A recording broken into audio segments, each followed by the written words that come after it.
Menantu Super. Bab 3001-3020. Bab 3001 Mimpi Buruk. Membunuh. Dengan suara gemuruh, beberapa monster setinggi banteng, bersenjatakan pedang lebar dan mengenakan baju besi berat, tiba-tiba menyerang dari pintu masuk gua. Trenggiling dan Taoti of Evil ingin membantu, namun ditentang oleh heavy armor tersebut. Hanya dalam beberapa ronde saja mereka sudah berlumuran darah dan mengalami luka berat. Han Sanqian masih terbaring di tanah. Dia ingin bangkit dan melawan, tapi sayangnya dia tidak memiliki kekuatan sama sekali.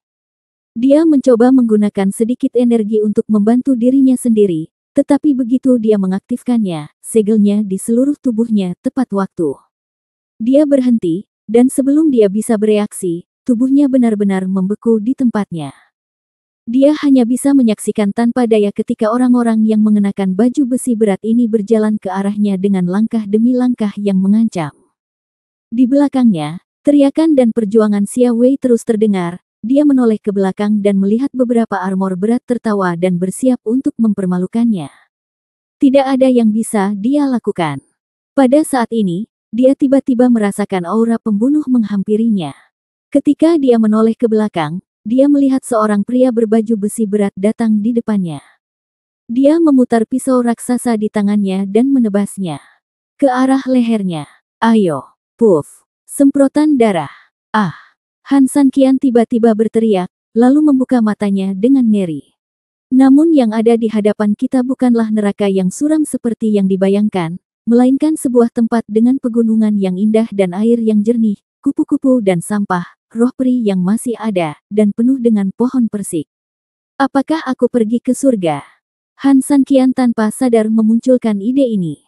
Ini bukan neraka, tapi jelas bukan tempat setan, karena jelas lingkungan di sini tidak sesuai dengan itu. Seolah tiba-tiba teringat sesuatu, tanpa sadar Han Sanqian menyentuh lehernya, namun tidak ada luka, namun ia berkeringat deras. Apakah kamu mengalami mimpi buruk? Pada saat ini, suara yang menyenangkan datang. Han Sanqian melihat suara itu dan melihat seorang wanita cantik perlahan berjalan ke arahnya dikelilingi oleh aura peri. Dia mengenakan pakaian tipis, dengan kulit putih dan sosok misterius. Meski ada bekas waktu di wajah cantiknya, hal itu menambah sedikit pesona dewasa dan martabat yang mantap pada dirinya. Postur tubuh yang anggun tentu saja merupakan jenis kecantikan ekstrim lainnya. Han Sanqian menatapnya dengan tatapan kosong, tidak bisa bereaksi untuk beberapa saat. Setelah dimakan, racun ketidakgembiraan memang akan memiliki efek meningkatkan halusinasi. Oleh karena itu, jika kamu terlalu banyak berpikir, secara alami kamu akan lebih banyak bermimpi. Setelah mengatakan itu, dia sudah berjalan ke sisi Han Sanqian. Tangan seperti batu giok dengan lembut diletakkan di dahi Han Sanqian, dan kemudian dia duduk sedikit di sebelah Han Sanqian. Dia memegang sebuah kotak di tangannya yang lain. Ketika dia membukanya, kotak itu berisi berbagai macam barang. Dia melepas satu jarum perak ini dan menusukkannya ke sisi tubuh Han Sanqian. Han Sanqian bersembunyi tanpa sadar dan menatapnya dengan waspada. Tidak banyak perbedaan antara sifat bubuk ketidakkekalan dan bubuk wuhuan, tetapi efeknya sangat berbeda. Sulit bagi orang awam untuk membedakannya. Hanya kita yang tahu perbedaan keduanya, tapi sayang sekali gadis Weier membuat lelucon. Lebih lemah. Xia Wei. Lupa memperkenalkan, nama saya Xiaran, saya saudara perempuan Wei, atau majikannya. Wanita itu tersenyum lembut, senyumnya seperti bunga, begitu indah sehingga memikat dan mempesona. Adik Xia Wei. Lalu ini adalah sumber buah persik. Sumber buah persik. Han Sanqian mengerutkan kening. Dia ingat dengan jelas bahwa setelah memakan daging yang diberikan gadis Xia Wei kepadanya, dia dengan cepat menjadi beracun dan membakar hatinya, dan kemudian jatuh koma di dalam gua. Kenapa dia ada di sini lagi dalam sekejap mata? Apa yang disebut sumber buah persik ini? Hal lainnya adalah sebagai raja racun, tidak mungkin saya diracuni, mengapa saya diracuni kali ini? Melihat pertanyaan Han Sanqian, Xiaran hanya tersenyum lembut, lalu dengan lembut menyentuh punggung tangan Han Sanqian dengan jarum perak. Saya tahu pahlawan muda memiliki banyak pertanyaan, tetapi bisakah pahlawan muda menunggu? Setelah Xiaran melamar jarumnya, Xiaran akan kembali untuk menjawab. Mendengar ini, Han San Qian tercengang. Ketika Han San Qian ragu-ragu, Siaran tersenyum dan berkata, bagaimanapun, segel di tubuh pahlawan muda tidak bisa menunggu, bahkan jika pahlawan muda kamu kebal terhadap semua racun. Han San Qian menatapnya dengan aneh. Bagaimana dia tahu tentang situasinya? Namun karena keraguan tersebut, Han San Qian dengan patuh memintanya untuk melakukan akupuntur pada dirinya sendiri untuk mengatasi keraguan tersebut secepatnya. Tangannya sangat cepat, dan dalam sekejap, 18 jarum perak ada di seluruh tubuh Han San Qian. Kemudian, dia memandang Han San Qian sambil tersenyum, saya tahu pahlawan muda itu memiliki banyak pertanyaan saat ini. Sekarang, saya akan melakukannya, jawab mereka satu persatu. Jawab. Bab 3002, Saudara Kembar. Ada 2 obat rahasia di Tao Ziyuan. Itu adalah 2 obat yang harus dibawa oleh orang-orang di Tao Ziyuan. Yang satu adalah Wu Chang dan yang lainnya adalah Wu Huan. Kedua obat tersebut memiliki khasiat dan fungsi yang berbeda, tetapi kelihatannya sama. Gadis Weyer, mungkin dia sedang terburu-buru saat memberikan obat, dan karena dia tidak pandai belajar, dia membuat lelucon selama proses pemberian obat, dan menggunakan Wu Huan sebagai ketidakkekalan. Mendengar ini, Han San Qian mengerutkan kening, meskipun Nona Xia Wei dan saya hanyalah kenalan, saya seharusnya tidak menyinggung perasaannya, bukan? Mengapa dia membius saya? Ketidakkekalan itu sendiri adalah obat yang baik untuk Anda dan dia, jadi dia tidak punya niat buruk, tapi Wu Huan belum tentu demikian. Dia tertawa pelan, tapi matanya penuh ketulusan. Han San Qian mengangguk keheranan. Setidaknya gadis ini bingung dan tidak jahat. Setidaknya itu bisa diterima. Faktanya, Wu Huan sendiri bukanlah racun yang sangat kuat. Ini hanyalah zat psikedelik yang akan menyebabkan nafas orang yang terkena menjadi tidak teratur dan menimbulkan halusinasi. Ini akan memberi mereka cukup waktu untuk melarikan diri, dan dapat dianggap sebagai zat yang menyelamatkan jiwa. Tapi, ketika sampai pada hal ini, Siaran menganggapnya agak lucu. Tapi kebetulan kucing buta itu bertemu dengan tikus mati. Kebetulan aku orang yang tidak bisa bernapaskan. Han San Qian pun tersenyum tak berdaya. Siaran tersenyum dan mengangguk, kamu memiliki segel bumi di tubuhmu, jadi kamu tidak bisa melakukan ini. Oleh karena itu, setelah kamu memakannya, gerakan nafasmu memicu segel itu. Tapi ada satu hal yang aneh bagiku. Jika segel itu terpicu di tubuhku, seharusnya seluruh tubuhku kaku, karena aku dulu seperti ini, tapi kenapa kali ini? Karena Weyer, dia tersenyum. Mendengar ini, Han San Qian mengerutkan kening. Weyer dan aku sama-sama anggota klan Phoenix. Meskipun kamu dan Weyer tidak memiliki hubungan fisik, darah dan airmu sudah saling terkait. Klan Phoenix. Dia diracuni pada saat itu, dan saya tidak punya pilihan selain menggunakan metode ini untuk membantu menghilangkan racun dari darahnya, jelas Han San Qian. Siaran mengangguk, tapi kebaikan dan kebenaran pahlawan muda itulah yang secara tak kasat mata membuat darahmu ternoda oleh darah Phoenix Weyer. Darah Phoenix adalah garis keturunan langka yang bisa membuat manusia hidup selamanya, dan juga bisa membuat manusia abadi. Oleh karena itu, sejak zaman kuno, banyak sekali orang yang cuek dan ingin mendapatkan garis keturunan Phoenix. Han San Qian mengangguk. Pantas saja Suangsha hitam putih terus meneriaki Phoenix.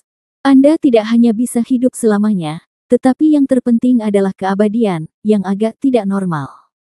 Namun, jika senior memberitahuku rahasia seperti itu, apakah kamu tidak takut aku akan memiliki niat jahat? Kata Han San Qian. Siaran tersenyum lembut, karena kamu berani memberitahuku, tentu saja kamu tidak peduli. Darah Phoenix lemahlah yang bertentangan dengan segel di tubuhmu, menyebabkan tubuhmu menunjukkan fenomena yang mirip dengan keracunan. Gadis itu melihatmu tidak sadarkan diri dan kehilangan kesadaran. Dalam keputusasaan, dia mengajakmu dan kedua temanmu berkeliling pegunungan, mencoba mencari jalan kembali ke sumber buah persik. Kebetulan aku melihatnya tidak kembali selama sehari, dan mau tak mau aku merasa cemas. Jadi aku pergi mencarimu, dan kebetulan bertemu denganmu, jadi aku membawamu kembali ke sini. Mendengar ini, Han San Qian mengangguk dengan jelas, jadi begitu. Namun Han San Qian masih sedikit bingung, bagaimana dia bisa mengetahui segel di tubuhnya. Dan jika wajar baginya untuk mengetahui bahwa segel bumi dipahami oleh Raja Yuming, lalu bagaimana dia bisa mengetahui bahwa tubuhnya kebal terhadap semua racun? Tampaknya melihat kebingungan Han San Qian, dia tersenyum lembut, siaran tidak hanya mengetahui segel bumi, tetapi bahkan dapat memecahkannya. Mengenai kenapa tubuh kebal terhadap segala racun, saya hanya bisa mengatakan bahwa Anda memiliki darah naga di tubuh Anda dan saya memiliki darah Phoenix di tubuh saya. Saya mengetahuinya dengan jelas. Anda akan tahu jawabannya di masa depan. Saat dia mengatakan itu, terlepas dari reaksi Han San Qian saat ini, dia bergerak sedikit dan melepas jarum di tubuh Han San Qian satu persatu. Setelah 1 jam, jarum kedua akan dibutuhkan. Saya akan berada di sini ketika waktunya tiba. Tiba. Tunggu kamu. Han San Qian mengangguk dan berkata dengan cemas, senior. Siaran sepertinya tidak setua itu, kan? Saudari siaran, aku baru saja mendengar kamu berkata bahwa kamu dapat membuka segel bumi. Han San Qian bertanya dengan gugup. Mendengar ini, siaran tersenyum lembut dan berdiri, Wei menunggumu di hutan persik. Kamu harus menemukan jawabannya di sana. Setelah mengatakan itu, siaran berdiri dan pergi. Taolin. Han San Qian memandangi hutan persik merah di kejauhan yang dikelilingi oleh energi peri, lalu berdiri perlahan. Bab 3003, si cantik kecil yang bingung. Saat orang masuk ke dalam hutan persik ini, mereka bisa melihat keajaiban dan keindahan pohon persik dalam roh peri. Meskipun pohon persik yang rendah pendek, ia sangat besar. Batangnya yang tebal cukup tebal untuk dipeluk oleh beberapa orang. Di antara dahan dan dedaunan yang rimbun, buah persik yang besar berwarna merah muda dan lembut sehingga orang akan langsung memiliki nafsu makan yang baik. Pada pandangan pertama, dan mereka tidak sabar untuk segera memetiknya. Datanglah ke perut buah yang rakus. Mereka membentuk kelompok mereka sendiri, dan dengan energi abadi yang tersisa di sekitar mereka, Han San Qian benar-benar memiliki adegan seekor monyet mencuri buah persik di surga yang dia lihat di bumi. Di antara kebun persik, ada koridor batu giok. Lebih jauh di sepanjang koridor, di tengah kebun persik, ada paviliun batu giok dengan meja batu giok. Wanita cantik Xia Wei sedang duduk di sebelah meja batu giok, mengatur meja. Buah persik pipih di mangkuk buah di atas meja giok. Mendengar langkah kaki di belakangnya, Xia Wei segera berbalik. Ketika dia melihat Han San Qian mendekat, senyuman muncul di wajah cantiknya, dan dia melompat untuk menyambutnya. Apakah kamu sudah bangun? Han San Qian mengangguk dan menatap Xia Wei. Han San Qian harus menghela nafas, mungkin Tuhan itu adil. Gadis ini memang sangat cantik dibandingkan dengan kecantikan manapun yang pernah dilihat Han San Qian sebelumnya. Dia tampaknya berada pada tingkat kecantikan yang berbeda. Dia sangat murni, tapi dia memiliki tubuh yang panas dan sangat seksi. Dia tidak bisa bersaing dengan Lu Ruoxin, Qin Xuang dan yang lainnya, bukan karena dia tidak memenuhi syarat, tetapi karena kecantikannya sama sekali tidak cocok untuk dibandingkan. Dia adalah kecantikan unik yang benar-benar berbeda dari yang lain. Namun kecantikan seperti ini unik, sehingga Tuhan secara khusus mengatur kepala yang bingung untuknya. Melihat Han San Qian menatapnya, dia tiba-tiba teringat sesuatu, sedikit meludahkan lidah manisnya, dan tersenyum malu-malu, maaf. Aku menyiapkan buah persik untukmu, hanya untuk menebusnya. Setelah mengatakan itu, dia menatap Han San Qian dengan sedih dengan matanya yang indah. Mata menggoda itu sepertinya bisa berbicara, seolah dia memohon pada Han San Qian untuk memaafkannya. Karena itu adalah tindakan yang tidak disengaja, Han San Qian tidak akan menyalahkannya lagi, apalagi setelah adiknya menerima beberapa suntikan. Han San Qian merasa tidak ada yang salah saat ini, jadi dia mengangguk. Melihat Han San Qian mengangguk, dia tersenyum, meraih lengan Han San Qian dan berjalan langsung ke paviliun. Sekarang, saya sangat tulus. Ini adalah buah persik peri yang baru saja saya petik. Bukankah indah dan sangat harum? Saat dia mengatakan ini, dia dengan antusias menyerahkan buah persik peri berukuran besar kepada Han San Qian. Setelah mengambil buah persik, Han San Qian tidak menggigitnya, malah menaruhnya di tangannya dan memperhatikannya. Buahnya besar dan cerah, hanya dengan melihat penampilannya saja sudah bisa dilihat betapa indahnya buah persik itu. Cobalah. Dia memandang Han San Qian dan memberi isyarat. Han San Qian mengangguk, lalu menggigitnya tanpa bersikap sopan. Begitu buah persik ada di mulutnya, Han San Qian mengerutkan kening, tapi itu bukan karena ada yang salah dengan buah persik itu, tapi karena rasa buah persiknya terlalu enak. Ini benar-benar buah persik terlezat yang pernah dicicipi Han San Qian, dan bahkan buah terlezat. Han San Qian bahkan tidak bisa menggambarkan rasanya yang aneh dan manis. Dia hanya tahu bahwa seleranya sudah ada di dalamnya. Jatuh dan tidak mampu melepaskan diri mereka sendiri. Ini, gadis cantik Xia Wei terkekeh, ada apa? Enak sekali sampai aku tidak bisa berkata-kata, bukan? Buah persik peri di sini mekar hanya sekali dalam 500 tahun, berbuah hanya sekali dalam 1000 tahun, dan matang hanya sekali dalam 2000 tahun. Tidak semua orang bisa memakannya jika mereka mau. Han San Qian tercengang, apakah itu sangat berharga? Xia Wei tiba-tiba melihat sekeliling, namun, kamu tidak boleh memberitahu adikmu tentang makanan yang kamu makan ini. Kenapa? Han San Qian mengerutkan kening, mengapa Taozi ini tidak bisa berbicara? Apakah gadis ini akan melakukan sesuatu yang gegabah lagi? Saya sendiri sedikit takut. Bagaimana kalau aku tidak memberitahumu? Apakah kamu merasa jauh lebih baik setelah makan buah persik ini? Dia bertanya. Han San Qian mengangguk, dan memang ada arus hangat yang nyaman mengalir di tubuhnya. Ngomong-ngomong, kakakmu bilang segel di tubuhku bisa dibuka, tapi aku perlu bertanya, bisakah kamu membantuku? Setelah mendengar ini, Xia Wei tiba-tiba. Bab 3004 akulah orang jahatnya. Dia tiba-tiba menundukkan kepalanya entah kenapa. Apa sih yang kamu lakukan? Kemudian, ketika Han San Qian tertegun, dia mengatakan sesuatu yang membuat Han San Qian semakin bingung, kamu adalah orang baik atau jahat, dan kamu datang untuk menanyakan pertanyaan seperti itu kepada orang lain. Aku. Kata-kata Han San Qian tersangkut di tenggorokannya. Apa-apaan ini? Mengapa Anda langsung menanyakan pertanyaan seperti ini? Apa yang salah dengan masalah ini? Tidak ada yang salah. Aku tidak tahu.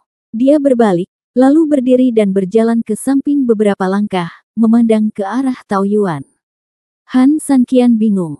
Perilakunya tidak berarti dia mencarinya untuk mengobatinya, tetapi lebih seperti dia mengaku dan melamarnya. Belum tahu. Saat angin sepoi-sepoi bertiup, Han San Qian membeku di tempat seperti patung, dan seluruh tubuhnya benar-benar kacau tertiup angin. Apa yang sedang terjadi? Itu. Oh, aku bilang aku tidak tahu lagi. Dia melambaikan tubuhnya, lalu menundukkan kepalanya dan memutar. Kali ini dia berlari keluar dari paviliun dan datang ke pohon persik di sebelahnya, dan dengan lembut memainkannya dengan tangannya yang halus, dengan daun persik. Lakukan. Apa-apaan? Han San Qian tercengang. Abaikan kamu, aku akan mencari adikku. Begitu dia berbicara, dia lari begitu saja kali ini. Han San Qian mengambil buah persik di tangannya, mengkliknya, dan menggigit buah persik besar di tangannya. Dia benar-benar tercengang. Operasi madu macam apa ini? Kenapa dia tidak bisa memahaminya sama sekali? Saat dia merasa tertekan, Trenggiling berjalan dari sisi lain. Dia melirik aneh ke wanita cantik yang lewat, lalu mengambil beberapa langkah ke arah Han San Qian, melirik Han San Qian, dan kemudian melihat sekeliling, bukankah kamu? Ada apa? Han San Qian tampak tertekan dan menjawab. Kamu di siang hari bolong, apakah kamu tidak cukup bersenang-senang tadi malam? Kata Trenggiling dengan aneh. Han San Qian memutar matanya, terlalu malas untuk memperhatikannya, dan bertanya, di mana Tao Tio Vivel? Berhenti bicara, kamu tidak perlu khawatir. Menurutku saat ini dia tidak hanya tidak memiliki masalah keamanan, tapi sebenarnya sangat membahagiakan. Namun, jika kamu mencarinya, dia mungkin tidak bahagia. Jangan coba-coba mengalihkan topik pembicaraan, oke? Ayo langsung ke bisnis, dasar binatang buas, jawab aku dengan jujur. Setelah Trenggiling selesai berbicara, dia memandang Han San Qian dengan tatapan menghina, seolah menyuruh Han San Qian untuk menyingkirkannya. Trik kecilmu itu. Semuanya sepertinya sudah kulihat. Han San Qian benar-benar sakit kepala. Dia menimbang buah persik besar di tangannya dan berkata tanpa berkata-kata, apakah menurutmu buah persik ini besar? Ada yang ingin kukatakan padamu, kata Trenggiling. Aku hanya sedang memikirkan sesuatu. Ada apa? Aku ingin tahu apakah buah persik yang dimasukkan ke dalam mulutmu ini dapat membunuhmu. Han Sanqian memutar matanya dan berkata. Trenggiling tertegun sejenak, jelas bodoh, dan kemudian melihat ke arah di mana Xia Wei pergi tadi. Apa yang kamu lakukan? Mengapa kamu melarikan diri dengan malu-malu? Walaupun aku belum pernah menjemput perempuan, tapi seperti kata pepatah, kalau belum makan daging babi, kamu selalu melihat babi larikan. Apa kamu benar-benar menganggap aku bodoh karena reaksi perempuan? Han Sanqian memutar matanya tanpa daya, saya mendengar bahwa dia dapat membuka segel bumi saya. Saya hanya bertanya padanya apakah dia dapat membantu saya memecahkannya. Apakah sesederhana itu? Trenggiling menatap Han Sanqian dengan curiga. Han Sanqian mengangguk dengan kaku, sesederhana saja.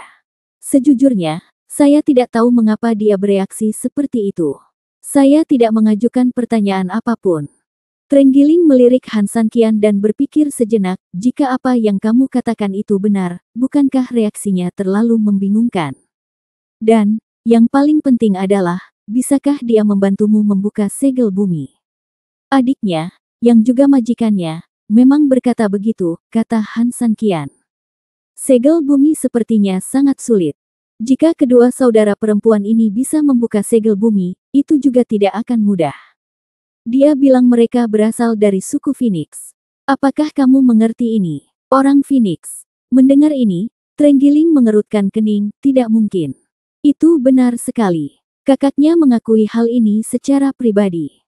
Terlebih lagi, ketika saya menyelamatkannya hari itu, saya secara pribadi mendengar kedua gangster itu menyebut Xia Wei Putri Phoenix, kata Han Sanqian dengan serius. Setelah mengatakan ini, Trenggiling tiba-tiba menatap Han Sanqian, sepasang mata yang seolah menembus Han Sanqian. Apa yang salah? Bab 3005, Tuhan tidak adil. Trenggiling tidak berbicara, tetapi memandang Han Sanqian dengan hati-hati, melihat ke kiri dan ke kanan, seolah ada sesuatu di wajah Han Sanqian.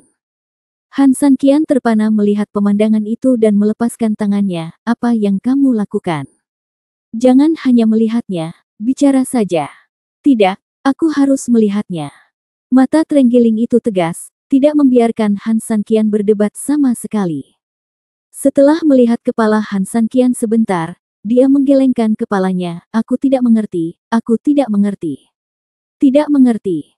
Han Sanqian benar-benar tidak bisa berkata-kata dan kesal, dan berkata dengan dingin, jika kamu tidak mengatakan apa-apa, aku berjanji pada Trenggiling, aku akan mengambil nama keluargamu sampai kamu mati. Trenggiling sama sekali tidak menganggap serius ancaman ini, dia melirik ke arah Han Sanqian lagi, menggelengkan kepalanya, dan duduk kembali di kursinya. Sebenarnya, kamu tidak istimewa. Berbeda denganku. Mereka memiliki satu kepala, dua mata, satu hidung dan satu mulut, dan tidak ada angin musim semi di wajah mereka. Nenek, bukankah ini terlalu luar biasa? Han, silakan duduk dan izinkan saya mengajukan pertanyaan. Sial, hidung Han Sanqian hampir bengkok karena marah. Terlihat jelas dia akan marah, tapi kenapa tiba-tiba orang ini mengangkat hidung dan wajahnya, dan memberi pelajaran pada dirinya sendiri. Namun, Han Sanqian tidak tahu jenis obat apa yang dijual orang ini, jadi dia hanya bisa mengertakkan gigi, gigit jari, dan duduk diam sambil berkata. Bagaimana perasaanmu tadi malam? Tanya Trenggiling. Apa yang kamu rasakan Trenggiling? Menurutku kamu benar-benar tidak menginginkan kulit ini lagi. Han Sanqian mendengar pertanyaan ini begitu dia duduk, dan dia langsung menjadi marah. Putri Phoenix berbeda dari wanita biasa. Dikatakan bahwa Putri Phoenix jarang terjadi. Wanita seperti itu, bagaimanapun juga. Bagaimanapun, bagi pria manapun, ini jelas merupakan pengalaman terbaik yang tidak akan pernah dia lupakan. Kamu dan aku berpura-pura di sini di mana kamu bingung. Hah, Xiao Qian. Setelah mengucapkan kata-kata ini, Trenggiling terus menggerakkan sudut matanya, terlihat sangat vulgar. Sudah kubilang, tadi malam aku baru saja merawat lukanya. Kita berteman. Tidak masalah jika kamu berbicara omong kosong tentangku. Ini keluarga perempuan. Jangan lakukan ini, Han Sanqian memarahinya. Lukanya ada di punggungnya. Jika kamu ingin menyembuhkannya, kamu harus. Gadis ini adalah laki-laki dan perempuan yang kesepian, dan gadis itu adalah wanita yang sangat cantik. Penampilannya sangat istimewa. Sejujurnya, aku masih mengingat dengan jelas penampilan cantiknya. Bisakah kamu mengendalikannya? Sial, kamu sangat beruntung. Pertama putri kecil Kukilin, lalu Qin Suang, lalu Suyan, dan sekarang ada gadis kecil Xia Wei. Yang terpenting tentang Sipi adalah masing-masing lebih cantik dari yang lain, tapi apakah ini terlalu berlebihan untuk bersandar padamu? Orang sepertimu akan terbunuh oleh petir meskipun kamu keluar, kan? Jangan datang ke sini. Han Sanqian meliriknya dengan sedih, tetapi dari reaksi Trenggiling, dia menyadari bahwa mungkin Xia Wei kali ini tampak sangat berbeda. Karena di masa lalu, ketika dia bertemu Suyan dan gadis-gadis lain, pria ini akan mengobrol tanpa henti, tetapi dia tidak akan pernah memberikan reaksi sebesar itu hari ini. Memikirkan hal ini, Han Sanqian menjadi semakin penasaran. Dia melihat Trenggiling dan berkata, apa sebenarnya Putri Phoenix itu? Trenggiling menatap ke langit tanpa berkata-kata, lalu menatap Han Sanqian dengan iri. Dia dengan patuh mengulurkan tangannya, dan Han Sanqian tanpa sadar memberinya buah persik besar. Dia menggigitnya dan berkata, jika kamu ingin berbicara tentang Phoenix, wanita, itu sungguh ajaib, saya pikir tidak ada wanita sehebat itu di dunia ini. Tapi di luar dugaan, aku tidak hanya melihatnya, tapi yang paling berlebihan adalah, dia masih berada tepat di sampingku. Singkatnya, saya dapat memberitahu Anda secara bertanggung jawab bahwa dengan Putri Phoenix, belum lagi segel tanah di tubuh anak Anda tidak menjadi masalah sama sekali. Tidak berlebihan untuk mengatakan bahwa meskipun Anda diborgol oleh Raja Neraka dan dibuang ke neraka bahkan di sini, kamu juga bisa hidup kembali. Trenggiling tersenyum pahit dan menggelengkan kepalanya. Sangat ajaib, Han Sanqian berkata dengan terkejut. Apakah menurutmu ini saja? Jika menurutmu ini sudah ajaib, maka penggunaan sebenarnya dari Putri Phoenix mungkin terlalu ajaib untuk kamu gambarkan, kan? Pada titik ini, Trenggiling tersenyum pahit. Bahkan ada penghinaan terhadap keributan Han Sanqian. Han Sanqian tidak berbicara, hanya memandangi Trenggiling dengan tenang, bukankah hal-hal itu barusan ajaib? Jadi kejahatan macam apa yang disembunyikan gadis Phoenix ini? Bab 3006, Phoenix terbang ke 9 surga. Apakah kamu mendengar rumor? Tanya Trenggiling. Rumor apa? Naga itu melahirkan 9 anak laki-laki. Han Sanqian mengangguk dan berkata, yang disebut naga melahirkan 9 anak laki-laki, itu mengacu pada 9 binatang lembu tawanan, Yayu, angin mengejek, pulau, Suani, tiran, bian, selangkangan negatif, dan cikis. Trenggiling mengangguk, 9 putra memiliki penampilan yang berbeda, kemampuan yang berbeda, kesukaan yang berbeda, dan penyimpangan dalam atribut mereka. Namun, hal ini tidak menghalangi kekuatan 9 putra. Mereka telah dianggap sebagai dewa yang menekan segala kejahatan selama beberapa generasi. Itu penjelasan terbaik. Jadi, sejak zaman kuno, kekuatan naga telah diketahui semua orang di dunia. Dan keluarga Phoenix sama kuatnya dengan naga. Naga memiliki potensi 9 putra, dan burung Phoenix memiliki realitas 9 anak ayam. Burung merak, burung rok, burung Phoenix api, burung Phoenix emas, luan biru, burung Phoenix burung hantu salju, 100 nyanyian, burung biru, dan Feng Feng. 9 anak muda Phoenix tidak kalah dengan 9 putra naga. Oleh karena itu, sekuat apapun warisan klan naga, begitu pula warisan klan Phoenix. Mengandalkan darah klan naga, ke-9 putra klan naga bisa menjadi luar biasa, dan klan Phoenix juga bisa mendominasi dunia dengan mengandalkan darah klan Phoenix. Jadi, apakah darah klan Phoenix kuat? Putri Phoenix adalah inkarnasi dari leluhur burung Phoenix setelah kematian mereka. Karena mereka memiliki garis keturunan burung Phoenix yang paling murni, ada legenda sejak zaman kuno bahwa semua putri Phoenix sangat cantik, seperti peri yang turun ke bumi. Lebih penting lagi, garis keturunan Phoenix sangat kuat. Siapapun yang mendapatkan Putri Phoenix tidak hanya bisa menikmati kecantikan Putri Phoenix dan struktur tubuh yang berbeda dari manusia, tapi yang lebih penting, dia juga bisa mendapatkan darah Phoenix.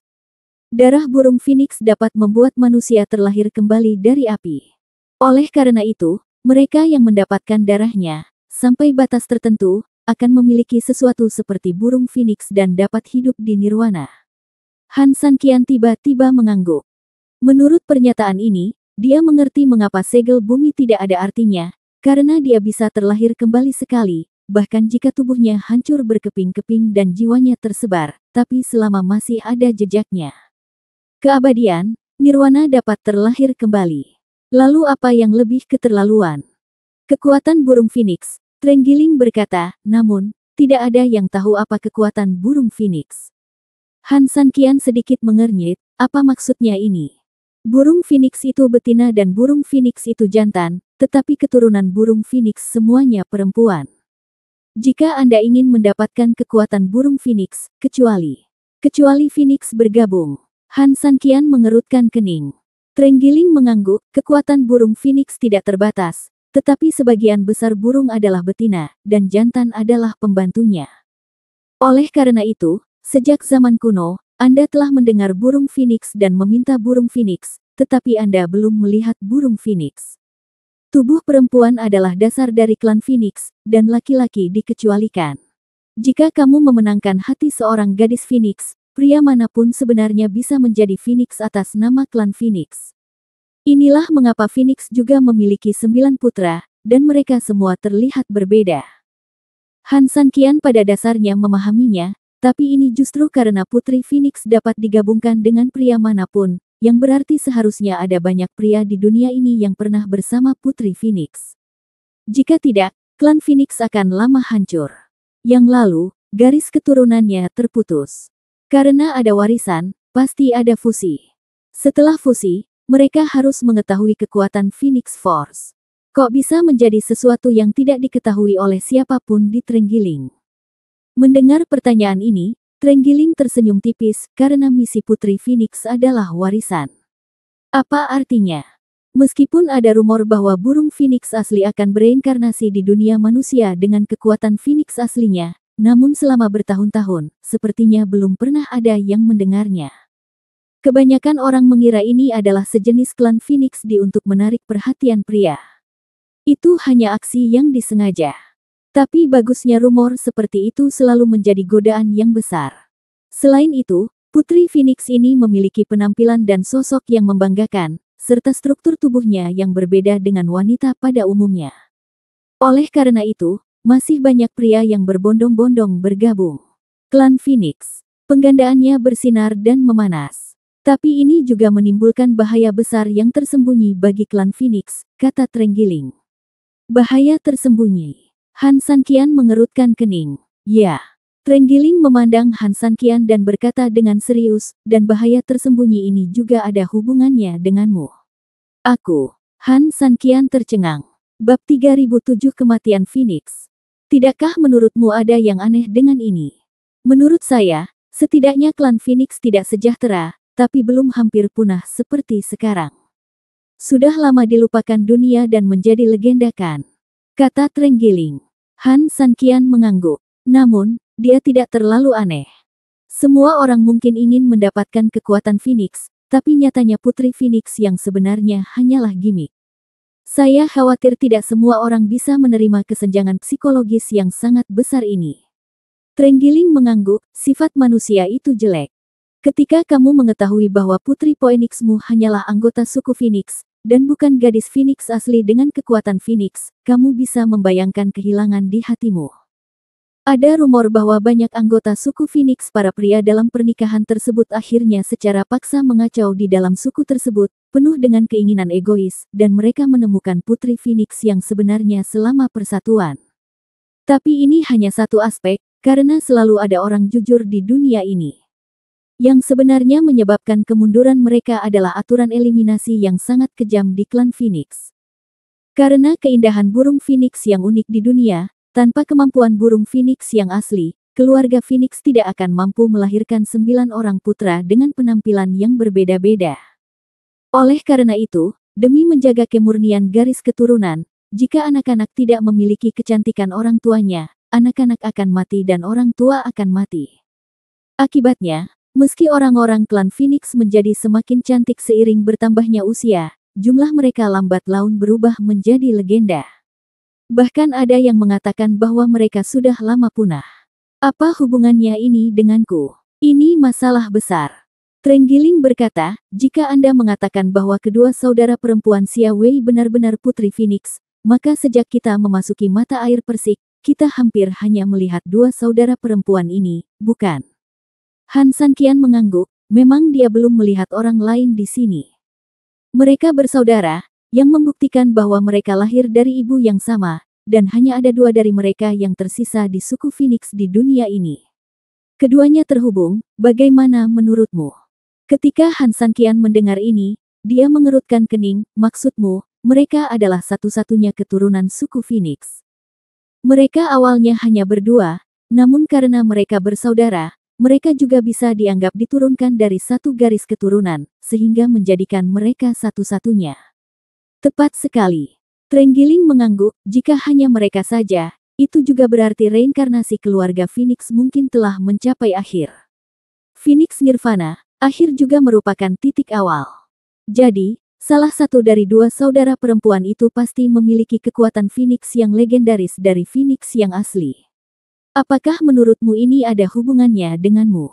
Melihat keseriusan Trenggiling yang langka dan analisis rasionalnya, Han Sanqian tertegun dan membeku di tempat.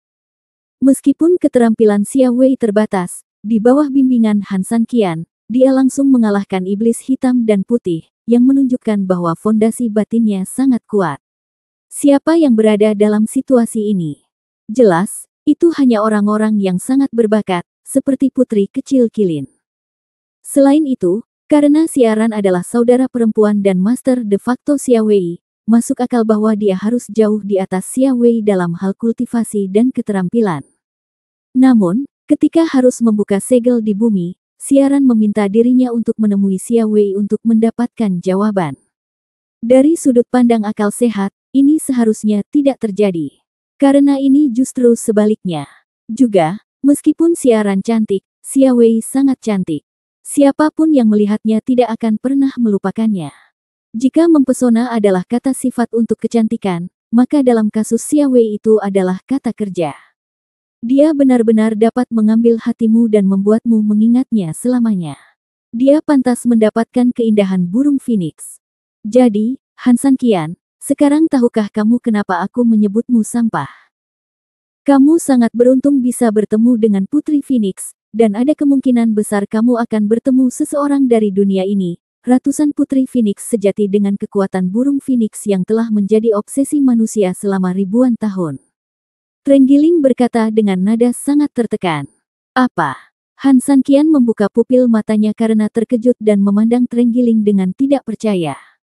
Sial, semakin banyak kamu membicarakannya, semakin marah jadinya. Aku harus menghajarmu dulu. Bab 3008, apakah Anda sudah menghasilkan banyak uang? Menghadapi serangan Trenggiling ini, Han Sanqian bahkan tidak punya waktu atau mood untuk menghadapinya, ia masih tenggelam dalam keterkejutan Putri Phoenix. Setelah jutaan tahun reinkarnasi, dari ras yang ukurannya tidak diketahui, melalui eliminasi diri, akhirnya menyelesaikan apa yang disebut sebagai titik akhir seluruh suku dan membuka titik awal yang baru. Omset yang begitu besar sudah cukup untuk mengejutkan orang meskipun itu bukan klan Phoenix tetapi ras lain. Terkadang, segala sesuatunya begitu alami, namun begitu menakjubkan. Han Sanqian tidak menyangka bahwa dia akan cukup beruntung untuk melihat reinkarnasi suatu ras, akhir dan kelahiran kembali suatu ras. Saya tidak tahu apa-apa tentang Gunung Tai, tetapi saya telah berputar-putar dan menemukan diri saya di sana. Saya khawatir itulah yang tertulis di sana. Menjengkelkan, sungguh menjengkelkan. Aku bosan dengan serangan Trenggiling, jadi aku melepaskannya, kembali ke tempat dudukku, dan menggigit buah persik dalam depresi, jelas masih merasa tidak bahagia. Namun saat ini, angin sepoi-sepoi bertiup entah dari mana, dan bunga persik tiba-tiba berjatuhan seperti hujan di seluruh langit. Ketika mereka berdua mengangkat kepala, mereka hanya bisa mencium aroma yang datang dari jauh, tapi sosok cantik perlahan mendekat. Xiaran mengenakan gaun biru muda, penuh kesucian dan keanggunan. Dia memegang sebuah kotak kecil indah yang terbuat dari kayu persik di tangannya, dan berjalan perlahan dengan senyum tipis di wajahnya. Saudari Xiaran, Han Sanqian berdiri dan berkata dengan hormat. Brengsek, siapa namamu, saudari? Jika kamu punya saudara perempuan, tinggalkan satu untukku. Trenggiling minum dengan suara rendah, lalu mengangkat kepalanya dan menatap Siaran yang sedang berjalan. Hei, Nona Siaran.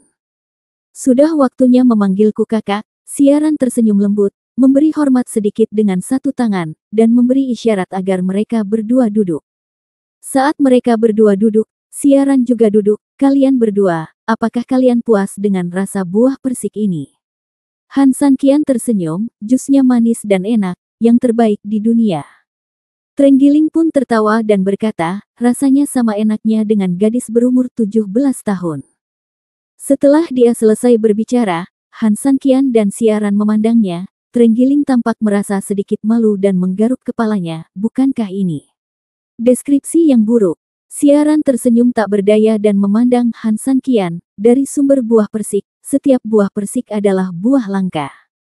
Tidak hanya lezat, tetapi yang lebih penting, buah persik ini memiliki energi spiritual yang sangat baik dan merupakan tonik terbaik. Setiap 1000 tahun, klan Phoenix akan menggunakan buah ini untuk memberi hadiah kepada semua klan burung, tapi yang ini ada di tanganmu. Ini adalah buah persik yang paling berharga, dan hanya ada satu di seluruh hutan persik. Tidak hanya dapat membuka meridian dan mengaktifkan meridian, tetapi yang terpenting, juga dapat memperpanjang umur, menstabilkan tubuh, dan memperkuat tubuh.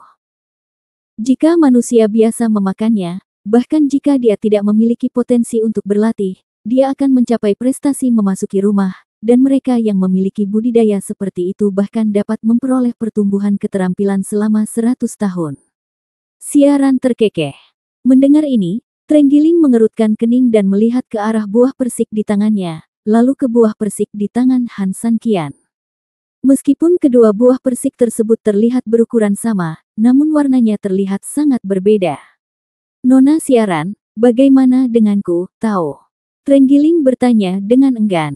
Siaran tersenyum dan berkata dengan sopan, persik Anda secara alami juga berasal dari sumber buah persik kami. Yang aku pedulikan adalah berapa lama memakannya akan meningkatkan keterampilanmu. Ketika Trenggiling mengatakan ini, matanya dengan jelas menatap Han Sanqian. Sekitar 10 tahun. Besar. Sial, bukan. Tidak masalah kecantikan di sekitarmu diperlakukan berbeda. Bahkan jika kamu makan buah persik, apakah perbedaannya harus begitu besar? Abadnya. Menurutku paling buruk aku bisa bertahan selama 70 atau 80 tahun, memang ada celahnya, tapi seharusnya tidak terlalu banyak. Tapi siapa yang tahu? Anda tidak tahu jika Anda tidak bertanya. Jika Anda bertanya, Anda akan terkejut. Tidak banyak perbedaan. Yang jelas satu dunia dan satu bawah tanah, oke. Mendengar ini, Han Sanqian memandang Siaran dengan rasa malu dan berkata, sungguh dosa jika Han Sanqian secara tidak sengaja memakan makanan yang begitu berharga. Pantas saja gadis Xiaowei itu sebelumnya menyuruhnya untuk tidak memberitahu adiknya tentang buah persik, lama-lama ternyata buah persik ini begitu berharga. Karena itu diberikan kepadamu oleh saudara perempuanku, tentu saja itu adalah cara dia ramah. Apa kesalahanmu, Tuan Han? Siaran tersenyum lembut, lalu dia meletakkan kotak kayu persik di tangannya yang lain di atas meja lalu, dia mendorongnya ke depan Han Sanqian. Han Sanqian tertegun dan tidak tahu kenapa, saudari Siaran, ini. Buka dan lihat, Siaran tertawa pelan. Bab 3009 kotak persik. Han Sanqian melirik Siaran, ragu-ragu sejenak, lalu mengulurkan tangan dan membuka kotak kayu persik. Buka kotaknya dan temukan liontin kalung di dalamnya. Itu seukuran telur, dengan benda besar seperti berlian tertanam di dalamnya, warnanya kuning darah dan sangat indah. Terdapat banyak garis-garis aneh di dalamnya, yang tampaknya tidak memiliki keteraturan di permukaannya, namun jika diperhatikan lebih dekat, Anda akan menemukan bahwa garis-garis tersebut tampak membentuk pola yang aneh. Sampai batas tertentu, Han Sanqian tampaknya merasa bahwa pola-pola ini memiliki beberapa keterampilan, tetapi dia tidak tahu untuk saat ini. Ini adalah. Han Sanqian memandang Siaran dengan aneh. Bisakah kamu menceritakan sesuatu? Siaran tersenyum. Han Sanqian menggelengkan kepalanya, tetapi ketika dia melihatnya secara tidak sengaja, dia sepertinya melihat lagi dan merasa bahwa pola-pola ini sepertinya memiliki makna yang dalam. Dengan mengerutkan kening, Han Sanqian sekali lagi fokus pada permata di dalam kotak kayu persik. Tiba-tiba, dia sepertinya memahami sesuatu.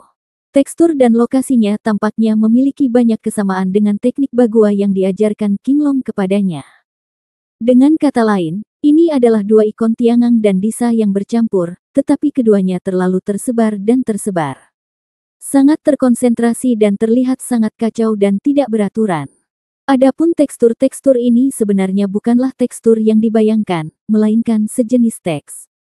Namun, Han Sanqian mengetahui jenis tulisan ini, tetapi dia sangat asing dengannya. Dia adalah istilah gosip yang sangat sulit untuk dipahami, tetapi secara kebetulan, pria King Long itu yang mengajarinya. Hari itu di atas kapal, mereka berbicara siang dan malam, dan berinteraksi dengan King Long. Dalam prosesnya, Han Sanqian belajar banyak tentang 8 trigram, Yin dan Yang, 5 elemen, Tian Kui. Meskipun Han Sanqian sangat berbakat, jelas tidak mudah untuk menguasai teknik rumit ini dalam semalam. Namun, Han Sanqian sangat penasaran dengan apa yang terekam dalam tekstur yang tampaknya tidak masuk akal namun sebenarnya halus itu.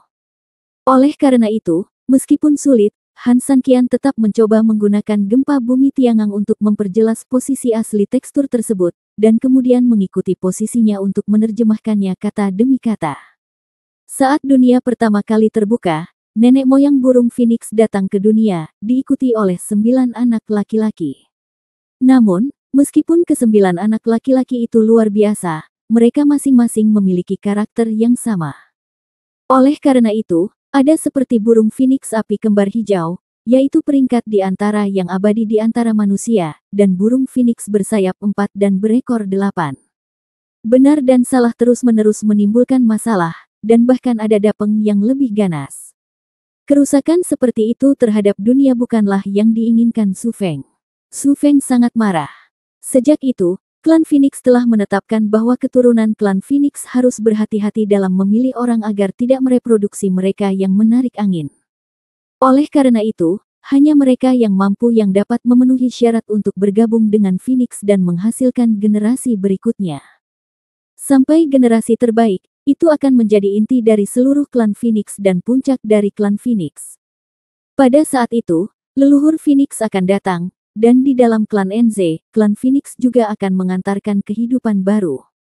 Setelah menerjemahkan ini, Han Shaoqian merasa kepalanya seperti akan meledak. Meskipun dia mengerti arti umum, dia juga tahu bahwa ada banyak detail yang dia lewatkan. Apalagi, masih ada lebih dari setengah paragraf di belakangnya, dan Han Sanqian benar-benar tidak punya tenaga. Baca terus. Melihat ekspresi malu Han Sanqian, Siaran tersenyum lembut dan hendak berbicara. Apakah ini harta paling berharga dari klan Phoenix? Jantung Phoenix emas. Tiba-tiba Trenggiling berkata dari samping. Siaran tersenyum, saya tidak menyangka tuan muda itu, Anda sangat berpengetahuan. Anda bahkan tahu tentang harta karun klan saya. Mendengar pujian Siaran, Trenggiling benar-benar merupakan jenis bom yang bisa langsung menghantam mereka. Saat itu juga, dia merasa sedikit gembira, dan berkata dengan bangga, mudah untuk berbicara, saya tidak berani mengatakan seberapa kuat saya, tetapi saya berpengetahuan luas dan berpengetahuan luas. Kemudian, dia memandang Han Sanqian dengan jijik dan berkata, hati Phoenix emas adalah harta paling berharga dari klan Phoenix. Ini sangat berharga. Saya mendengar bahwa itu berisi rahasia yang mengejutkan, tetapi kebanyakan orang bisa, aku tidak memahaminya sama sekali. Jangan berpura-pura mengerti. Han Sanqian menggaruk kepalanya, mungkinkah dia salah menerjemahkannya? Apakah saya benar, Nona Siaran? Trenggiling memandang Siaran dengan percaya diri. Siaran mengangguk ringan, apa yang kamu katakan memang benar. Heart of the Golden Phoenix memang mencatat rahasia mengejutkan dari klan Phoenixku. Teksturnya bahkan lebih kompleks dan mendalam, dan orang biasa bahkan tidak bisa membongkarnya. Namun, apa yang baru saja dibaca Han Shaoxia tidaklah salah. Apa? Ekspresi bangga Trenggiling berubah menjadi keterkejutan, maksudmu, dia bisa memahami hati burung Phoenix emas. Bab 3010 Jantung Phoenix Emas. Siaran tersenyum dan tidak membantah. Mustahil. Trenggiling buru-buru berdiri dari tempat duduknya. Bahkan sebagai teman baik Han Sanqian, dia tidak akan pernah percaya bahwa Han Sanqian bisa memahami hati Jin Feng.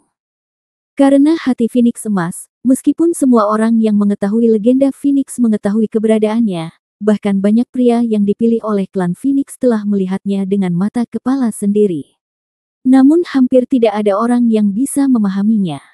Kalaupun ada, mereka hampir jarang, bahkan mereka kurang bisa membaca apa yang tertulis di dalamnya. Banyak orang mengatakan jika Putri Phoenix sejati adalah harta karun burung Phoenix yang tidak dapat dilihat atau disentuh dan murni masalah keberuntungan, maka hati Phoenix emas adalah harta karun yang dapat dilihat dan disentuh, namun mereka tidak memilikinya. Tahu apa maksudnya? Tapi yang pertama setidaknya penuh dengan hal-hal yang tidak diketahui, tapi setidaknya itu memberi Anda harapan, sementara Heart of the Golden Phoenix menghancurkan semua harapan Anda, hanya menyisakan keputusasaan. Setelah banyak badai, semua orang hanya mengingat Putri Burung Phoenix, sehingga mengabaikan hati Burung Phoenix emas. Siaran melambaikan tangannya sedikit, berdiri, dan berkata, meskipun jantung Burung Phoenix emas ada di dalam klan Phoenix, memang benar bahwa seperti yang dikatakan pahlawan Trenggiling, belum ada yang bisa memahami misterinya secara detail. Selama jutaan tahun, 9 putra Phoenix, Phoenix api adalah yang paling dihormati, Phoenix emas adalah yang paling detail, dan dapat berubah menjadi bentuk manusia.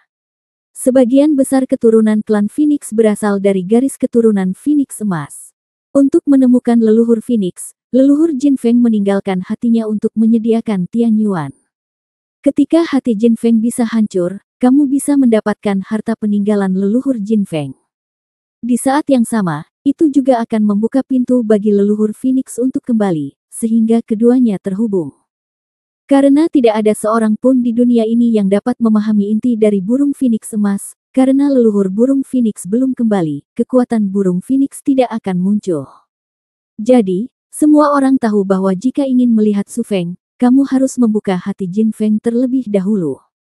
Selama bertahun-tahun, baik orang-orang di klan maupun pria yang dicari oleh klan tersebut telah berusaha membuka rahasia hati Jin Feng, tapi tidak satu pun dari mereka yang berhasil. Ayah dan ibuku mencoba menyelesaikannya ratusan tahun yang lalu. Mereka dianggap sebagai harapan klan Phoenix. Sayangnya, ayahku hanya menyelesaikan 2 kalimat pertama. Namun, 2 kalimat inilah yang memungkinkan saya untuk memastikan bahwa penafsiran Han Shaoxia tidak salah. Karena 2 kalimat yang diselesaikan ayah saya di awal sama persis dengan 2 kalimat pertama yang diselesaikan Han Shaoxia. Apa? Mendengar hal tersebut, Trenggiling terhuyung mundur 2 langkah karena takut dan kaget. Sebenarnya, aku seharusnya tidak mengeluarkan hati Phoenix emas saat ini, tapi aku tidak tahu kenapa hari ini, selalu ada detak jantung yang tidak bisa dijelaskan, jadi aku tidak sengaja mengeluarkannya, tapi aku tidak melakukannya. Mengharapkan. Jika Anda menanam bunga dengan sengaja, bunga tersebut tidak akan mekar, tetapi jika Anda menanam pohon willow secara tidak sengaja, bunga tersebut akan menciptakan keteduhan. Setelah mengatakan ini, siaran menatap ke langit yang jauh, ibu, ayah, kakek, nenek, keinginan lamamu telah terpenuhi, kamu dapat beristirahat dengan tenang. Setelah mengatakan itu, siaran menutup matanya selama beberapa detik, seolah-olah sedang berduka dalam diam. Kemudian, dia mengambil beberapa langkah ke arah Han Sanqian dan berkata sambil tersenyum, karena kamu tidak akan dapat memahami semuanya untuk sementara waktu. Maka seiring berjalannya waktu, akan selalu ada peluang. Kemudian, siaran dengan lembut mengambil kotak kayu persik itu dan menyerahkannya kepada Han Sanqian. Ah! Han Sanqian tercengang, siaran sebenarnya ingin memberikan benda ini padanya. Ini adalah harta paling berharga dari klan Phoenix, dan juga merupakan jantung dari Golden Phoenix yang legendaris. Bukankah ini lelucon? Saudari siaran, apakah kamu bercanda? Han Sanqian tertegun, benar-benar bertanya-tanya apakah dia salah dengar. Bahkan jika siaran bercanda dengan ribuan orang di dunia, dia tidak akan pernah berani bercanda dengan Han Shaoxia, terutama dalam hal ini. Meskipun senyum di wajah siaran tidak pernah pudar, matanya penuh ketulusan dan tidak ada lelucon sama sekali. Jahat. Saat ini, Han Sanqian benar-benar tercengang, tidak, ini adalah harta paling berharga dari klan Phoenix Anda. Apakah Anda salah minum obat? Itu memang harta paling berharga dari klan Phoenix kita, dan bahkan bisa dipertahankan dengan nyawa kita. Namun, mulai sekarang, harta paling berharga dari klan Phoenix telah berpindah tangan. Penting, tapi tidak sepenting yang lain. Tuan Mudahan, bisakah kamu pindah ke suatu tempat bersamaku? Mau pergi kemana? Han Sanqian bertanya dengan hampa. Langit Gua Bulan Air. Bab 3011 Langit Gua Bulan Air. Suyue Dongtian. Han Sanqian tertegun. Tepat sekali. Siaran mengangguk. Tempat apa itu? Meskipun Tao Ziyuan besar, Han Sanqian secara kasar telah mengamati semuanya di sini dalam perjalanan ke Taolin. Ibarat negeri ajaib yang hijau, dengan aula kecil yang sederhana namun anggun serta hutan buah persik yang tak terlihat. Jika kita harus berbicara tentang gunung dan sungai, ada pegunungan hijau dan perairan hijau tidak jauh di depan aula.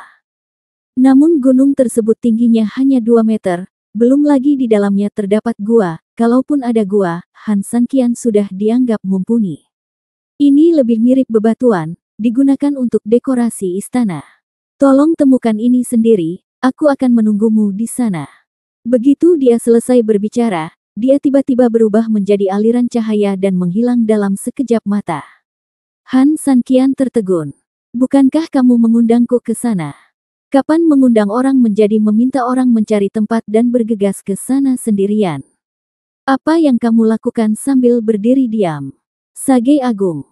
Sementara Han Sanqian tertegun, seekor terenggiling berjalan selangkah demi selangkah sambil memegang 3 buah persik besar. Apa yang kamu lihat? Melihat Han Sanqian melihat kembali ke 3 buah persik besar di tangannya, terenggiling sendiri sedikit bingung. Namun, bahkan sekarang, dia masih bertahan dan berkata, apa yang kamu lihat? Saya hanya punya buah persik untuk mendukung 10 tahun budidaya, dan Anda memiliki 100 tahun budidaya. Jika saya tidak mengambil beberapa lagi, bukankah saya akan kehilangan banyak? Han Sanqian memutar matanya dan langsung terkesan dengan sirkuit otak aneh orang ini. Jika kamu terus bersikap jahat, kamu benar-benar harus berhati-hati agar tidak kehilangan baju besimu. Han Sanqian memutar matanya ke arahnya, apakah kamu melihat surga di sini? Kamu tidak sabar untuk melupakannya. Han Sanqian tidak berkata apa-apa, mengertakkan gigi dan menatapnya dengan dingin. Dia tidak sekotor yang diperkirakan terenggiling, tapi hati Phoenix emas sangat berharga bagi klan Phoenix, dan Han Sanqian harus mengembalikannya kepada orang lain.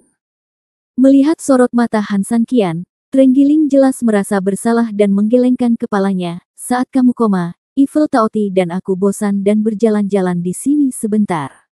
Tempat ini sangat besar. Apakah kamu ingin mengatakannya bahwa ada yang salah? Tidak ada yang lain, dan mungkin saja memang ada, tapi itu air dan ada lubang, jadi sebenarnya tidak ada yang seperti ini. Tidak. Namun, apa yang dikatakan siaran barusan jelas ada. Dia tidak punya alasan untuk membohongi dirinya sendiri. Mungkinkah Suyue Dongtian sebenarnya adalah tempat yang sangat tersembunyi? Memikirkan hal ini, Han Sanqian menyeret terenggiling dan berjalan menuju aula kecil sebelumnya, ingin menemui Xia Wei secara langsung untuk mencari tahu. Setelah kembali ke aula dan mencari-cari, akhirnya saya menemukan kamar Xia Wei, tapi sayangnya pintu kamar Xia Wei tertutup. Han Sanqian mengetuk pintunya, tetapi hanya mendengar jawaban Xia Wei dari dalam, sebaiknya kamu tidak mengetuk. Adikku sedang menunggumu di Gua Suyue. Dia telah memerintahkan agar aku tidak diizinkan berbicara denganmu sampai kamu pergi ke sana. Saat kamu bertemu denganku, aku tidak diperbolehkan berbicara denganmu. Bergantung pada. Han Sanqian tertekan, tetapi mendengar nada tegas Xia Wei dan instruksi siaran, dia benar-benar tidak punya pilihan selain membawa terenggiling dari dalam keluar kuil, dan kemudian melihat sekeliling, mencari apa yang disebut Suyue. Gua surga, atau bahkan tempat yang berhubungan dengannya. Namun, hasilnya mengecewakan. 2 orang yang terbang ke udara dan melihat sekeliling dari atas menggelengkan kepala tanpa daya. Walaupun tempat ini besar, namun tempat-tempat yang berair semuanya ada di sebelah candi. Tapi kecuali bukit yang bahkan babi pun tidak bisa jongkok, di samping candi pun tidak ada kantong tanah, apalagi lubang. Terenggiling dia mengerutkan bibirnya, menggelengkan kepalanya tak berdaya dan menghela nafas. Han Sanqian juga sangat melankolis, perkataan Trenggiling sangat mengecewakan, namun ia harus mengakui bahwa ini adalah fakta yang tidak dapat disangkal. Pergi ke sana dan lihat.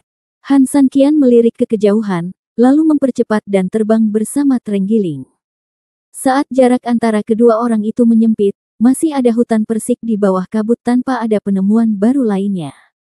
Han Sanqian hanya bisa terus bergerak maju, berharap mendapatkan penemuan baru di kabut peri yang menyebar. Sayangnya, saat malam tiba dan bulan terbit, mereka tidak tahu seberapa jauh mereka telah terbang, namun masih ada petak-petak pohon persik di bawah kaki dan di depan mereka. Pada saat ini, Han Sanqian tiba-tiba meraih Trenggiling yang hendak terbang ke depan. Tunggu sebentar, itu tidak benar. Bab 3012 Tes Phoenix. Trenggiling hendak terbang ke depan ketika Han Sanqian menariknya begitu kuat hingga dia hampir tidak bisa menghentikan mobilnya. Dia menatap Han Sanqian dengan sedih dan berkata, "Apa yang kamu lakukan? Kamu sudah meniduriku, dan kamu belum melakukannya. Aku tidak boleh pamer. Sudahkah kamu menunjukkan nilaimu? Apakah kamu bodoh?" Han Sanqian memelototinya dengan marah, perhatikan sekeliling dengan cermat. Trenggiling melihat kembali ke sekelilingnya. Ada aura peri di mana-mana, dan ada pohon persik rendah di mana-mana. Terlepas dari hamparan luas sejauh mata memandang, dia tidak melihat sesuatu yang aneh. Namun, jika Anda tidak memberitahu saya, Anda tidak tahu, ketika Anda menyebutkannya, Trenggiling memang menganggap ada yang aneh, tetapi dia tidak tahu apa yang aneh. Ayolah, ada apa di sekitar sini? Dia memandang Han Sanqian dengan aneh. Tempat kita berada disebut Taoxiuan, kan? Kata Han Sanqian. Trenggiling mengangguk tanpa berpikir, memang demikian, tidak ada yang perlu dikatakan. Karena aku masuk setelah tidak sadarkan diri, aku tidak tahu bagaimana kamu bisa masuk ke sini. Namun, hanya ada dua jenis keberadaan di tempat ini. Salah satunya adalah tempat tersembunyi di tanah iblis yang sunyi dan terpencil. Ini adalah tempat kecil di dunia, sudut kedamaian, yang disebut surga, bukan? Trenggiling mengangguk, tidak ada yang salah sama sekali. Jenis lainnya adalah alam bumi yang mirip dengan klan Kilin, di mana lokasi tertentu disembunyikan di luar angkasa menggunakan metode rahasia, bukan? Trenggiling juga mengangguk. Tetapi kedua metode ini, apapun metodenya, pasti memiliki satu kesamaan, yaitu seberapa besar pun ruang internalnya, tidak akan jauh lebih besar. Satu gunung itu besar, atau beberapa gunung besar, satu pulau besar, atau beberapa pulau besar. Ini bisa berupa tempat tinggal yang menampung puluhan ribu orang, atau bisa berupa lingkaran ekologi mandiri yang menampung ribuan orang, namun ukurannya selalu terbatas. Setidaknya, demikianlah halnya bagi mereka yang menganut Taoisme, dan ada jaraknya. Namun masalahnya jika Han Sanqian dan Trenggiling menganggap istana sebelumnya sebagai titik awal mereka, maka dilihat dari waktu dan jarak terbang mereka, tempat ini hampir tidak ada habisnya. Lagi pula, keduanya telah terbang hampir sepanjang perjalanan dari pagi hingga malam tiba dan bulan terbit. Dalam kurun waktu sekian lama, dilihat dari kecepatan mereka berdua, setidaknya mereka bisa melintasi beberapa kota di dunia Bafang, namun di sini, mereka belum mencapai akhir. Ini luar biasa. Lagi pula, seberapa besar sumber buah persik? Dengan tempat sebesar itu, bagaimana tidak bisa diganggu oleh dunia? Dengan reputasi mereka sebagai Putri Phoenix, bagaimana tempat ini bisa begitu damai? Hal ini bertentangan dengan fakta. Oleh karena itu, hanya ada satu hasil, yaitu tempat ini, yang tidak akan pernah sebesar yang terlihat sekarang. Punya masalah. Pasti ada sesuatu yang salah. Jadi, maksudmu kita bertemu dengan apa yang disebut hantu pemukulan tembok? Faktanya, ia telah berputar-putar. Trenggiling mengerti maksud Han Sanqian, melihat sekeliling dengan hati-hati, dan sepertinya menyadarinya. Han Sanqian mengangguk tak percaya, jika ada begitu banyak sumber buah persik, berapa banyak buah persik yang ada?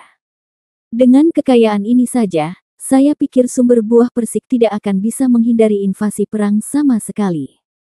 Dan jika itu ada di luar angkasa, seperti Tanah Suci Kirin atau Sekte Void, luasnya akan besar, tapi pasti tidak akan lebih besar. Lingkungan sekitar dikelilingi oleh roh peri, dan kebun persik sangat mirip, terlihat berbeda di dalam kabut, namun jika diperhatikan lebih dekat, terlihat sama di mana-mana. Lalu apa yang harus kita lakukan sekarang? Hancurkan situasinya. Trenggiling mengerutkan kening.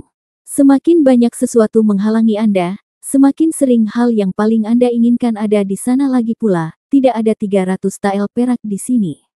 Apa yang disebut labirin hanyalah seni bagua dan 5 elemen. Bukankah kamu mempelajarinya dari King Long?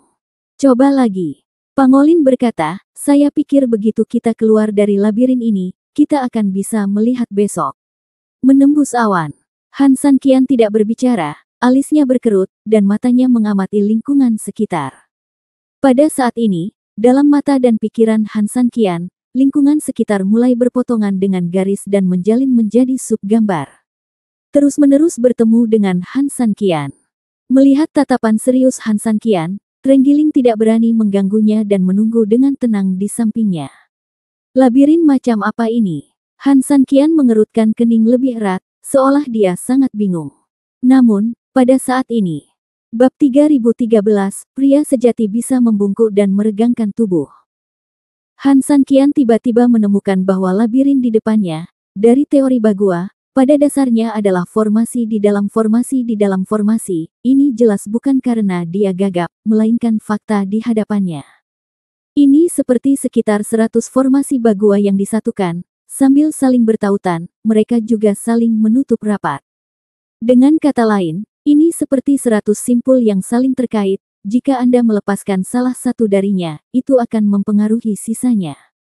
Tidak ada cara untuk menjelaskannya, Han San Qian menggelengkan kepalanya. Tidak, bahkan kamu tidak dapat memahaminya. Trenggiling berkata dengan kaget. Han San Qian menghela nafas dan berkata, apakah kamu pernah memancing? Mengapa kamu menanyakan hal ini? Apakah memancing ada hubungannya dengan itu? Atau apakah kamu sudah menyerah dan ingin pergi memancing?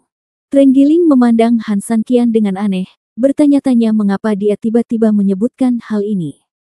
Han San Qian melihat ke arah Tao Yuan di depannya dan menghela nafas dengan getir, saat kamu sedang memancing, tali pancing akan selalu terlilit tanpa bisa dijelaskan, membentuk simpul mati yang terlihat seperti rangkaian simpul. Inilah surganya saat ini, Han San Qian menghela nafas. Melepaskan satu simpul sepertinya mengendurkan satu simpul, namun nyatanya justru membuat simpul-simpul lain yang tidak terikat semakin erat. Semakin banyak simpul yang terlepas, simpul-simpul yang tersisa dengan sendirinya akan menjadi semakin erat, hingga akhirnya terkunci sepenuhnya. Tidak ada solusi. Bagua sungguh luar biasa. Kadang-kadang sepertinya Anda berada di jalan buntu, tetapi sebenarnya itu adalah jalan keluar yang hidup.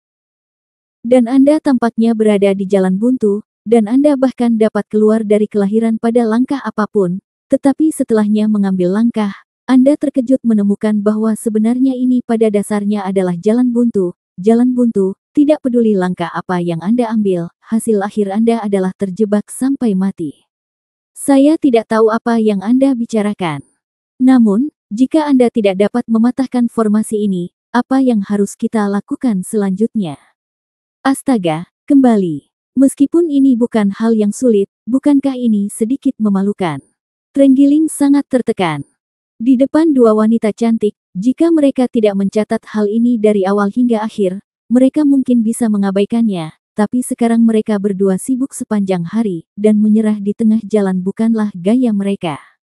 Yang lebih penting adalah hal itu akan kembali terjadi, dan orang-orang akan kehilangan kekayaannya. Kembali. Setelah mendengar kata-kata Trenggiling, Han San Qian tampak sangat berpikir. Aku mendukung bajinganmu, Han San Qian, bukankah kamu benar-benar ingin kembali, kan? Melihat penampilan Han San Qian, Trenggiling hanya bisa tercengang. Jangan salahkan aku karena tidak mengatakan sesuatu yang buruk.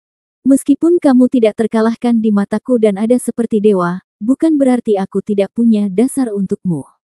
Jika kamu ingin menjadi pengecut saat ini, aku meremehkanmu.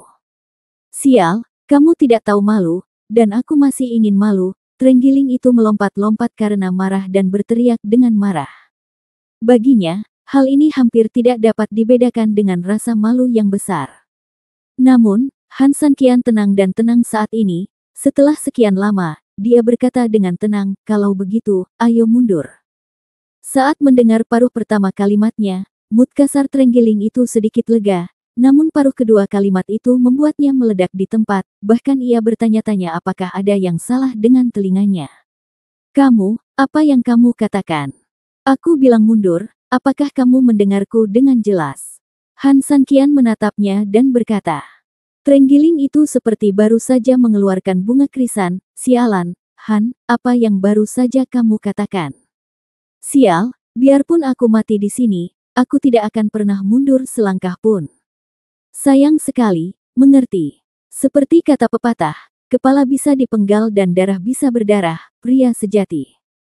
Tiba-tiba, pada saat ini, saat Han Sanqian dengan lembut meletakkan pedang giok di leher Trenggiling, Trenggiling, yang sebelumnya sangat marah dan keras, tiba-tiba berhenti dan menjadi bisu. Terbang kembali bersamaku. Han Sanqian memutar matanya ke arah orang ini tanpa berkata-kata. Di mana ketangguhanmu sebelumnya? Jika Han Sanqian tidak bisa melepaskan kekuatan aslinya terlalu banyak sekarang karena takut memicu segel bumi, Han Sanqian pasti sudah kembali sendiri sejak lama. Tidak perlu berbuat banyak dan mengancam orang ini untuk melakukannya. Terbang kembali bersamanya. Aku tidak akan mengatakannya lagi.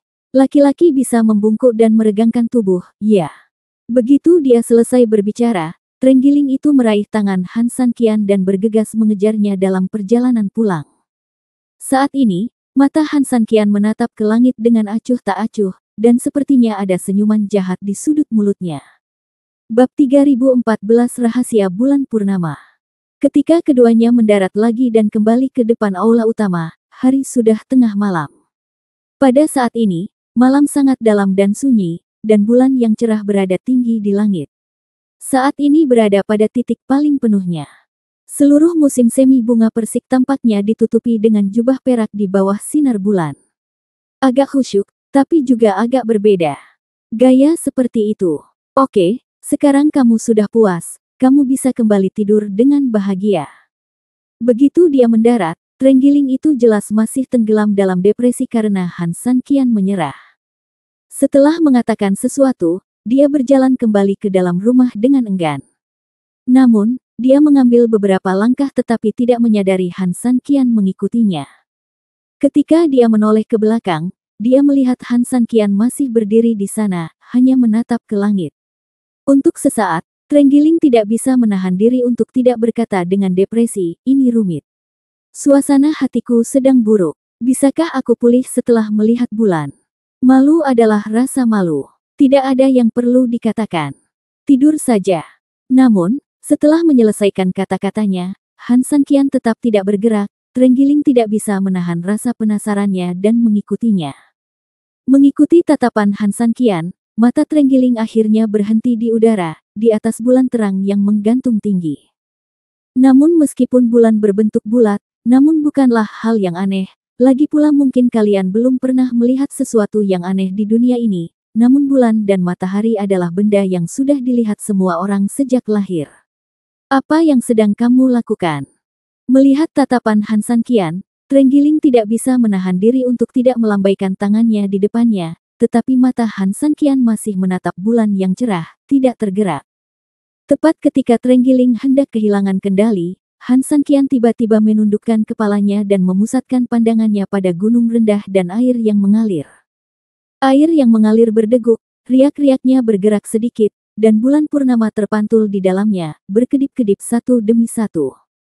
Tentu saja, Han Sanqian tersenyum lembut. Ada apa? Trenggiling tampak bingung, bertanya-tanya apa yang terjadi dengan Han Sanqian. Saya rasa saya telah menemukan Gua Suyue. Han Sanqian memandang Trenggiling sambil tersenyum, meskipun labirin itu adalah labirin, itu bukanlah sesuatu yang bisa diselesaikan oleh orang lain. Labirin juga merupakan batas dari seluruh asal persik. Trenggiling itu mengatupkan kepalanya dengan aneh, aduh, labirin itu hanyalah labirin. Itu labirin dan kemudian menjadi penghalang. Kamu membuatku bingung. Mata air bunga persik layak menjadi habitat klan Phoenix. Ada pepatah lama yang mengatakan bahwa Phoenix tidak bisa hidup tanpa pohon Phoenix. Pilih-pilih tentang habitatnya. Meskipun labirin yang sangat rumit dan rumit tersebut tampaknya merupakan masalah yang tidak dapat dipecahkan, Fungsi sebenarnya dari labirin tersebut bukanlah untuk digunakan sebagai labirin yang harus dipecahkan, tetapi sebagai pertahanan penghalang paling stabil di seluruh tanah Taoyuan. Ini juga merupakan alasan mendasar mengapa ketika Han Sanqian mencoba menyelesaikannya, dia menemukan bahwa orang ini tidak dapat menyelesaikannya sama sekali. Fungsi sebenarnya adalah untuk melindungi seluruh Taoyuan agar tidak ditemukan oleh orang luar, atau untuk secara efektif melawan invasi orang asing ketika ditemukan oleh orang luar. Dapat dikatakan bahwa benda ini harus menjadi penghalang terkuat dan paling misterius yang pernah dilihat Han Sanqian, jika bukan salah satunya. Jika kita menggunakan kemampuanku dan kemampuanmu untuk dengan paksa menerobos labirin di hutan persik itu, aku khawatir itu akan sia-sia meskipun kita berdua berubah menjadi tumpukan tulang, kata Han Sanqian sambil tersenyum. Sebenarnya, itu hanya kecurigaan lama. Siaran sedang menguji kita, kata Han Sanqian sambil tersenyum. Jika kita mengikuti logika normal, akhirnya kita akan menemukan masalah dalam proses yang selama ini kita cari dan terjerumus ke dalam labirin. Maka hal pertama yang harus dilakukan adalah memecahkan labirin tersebut.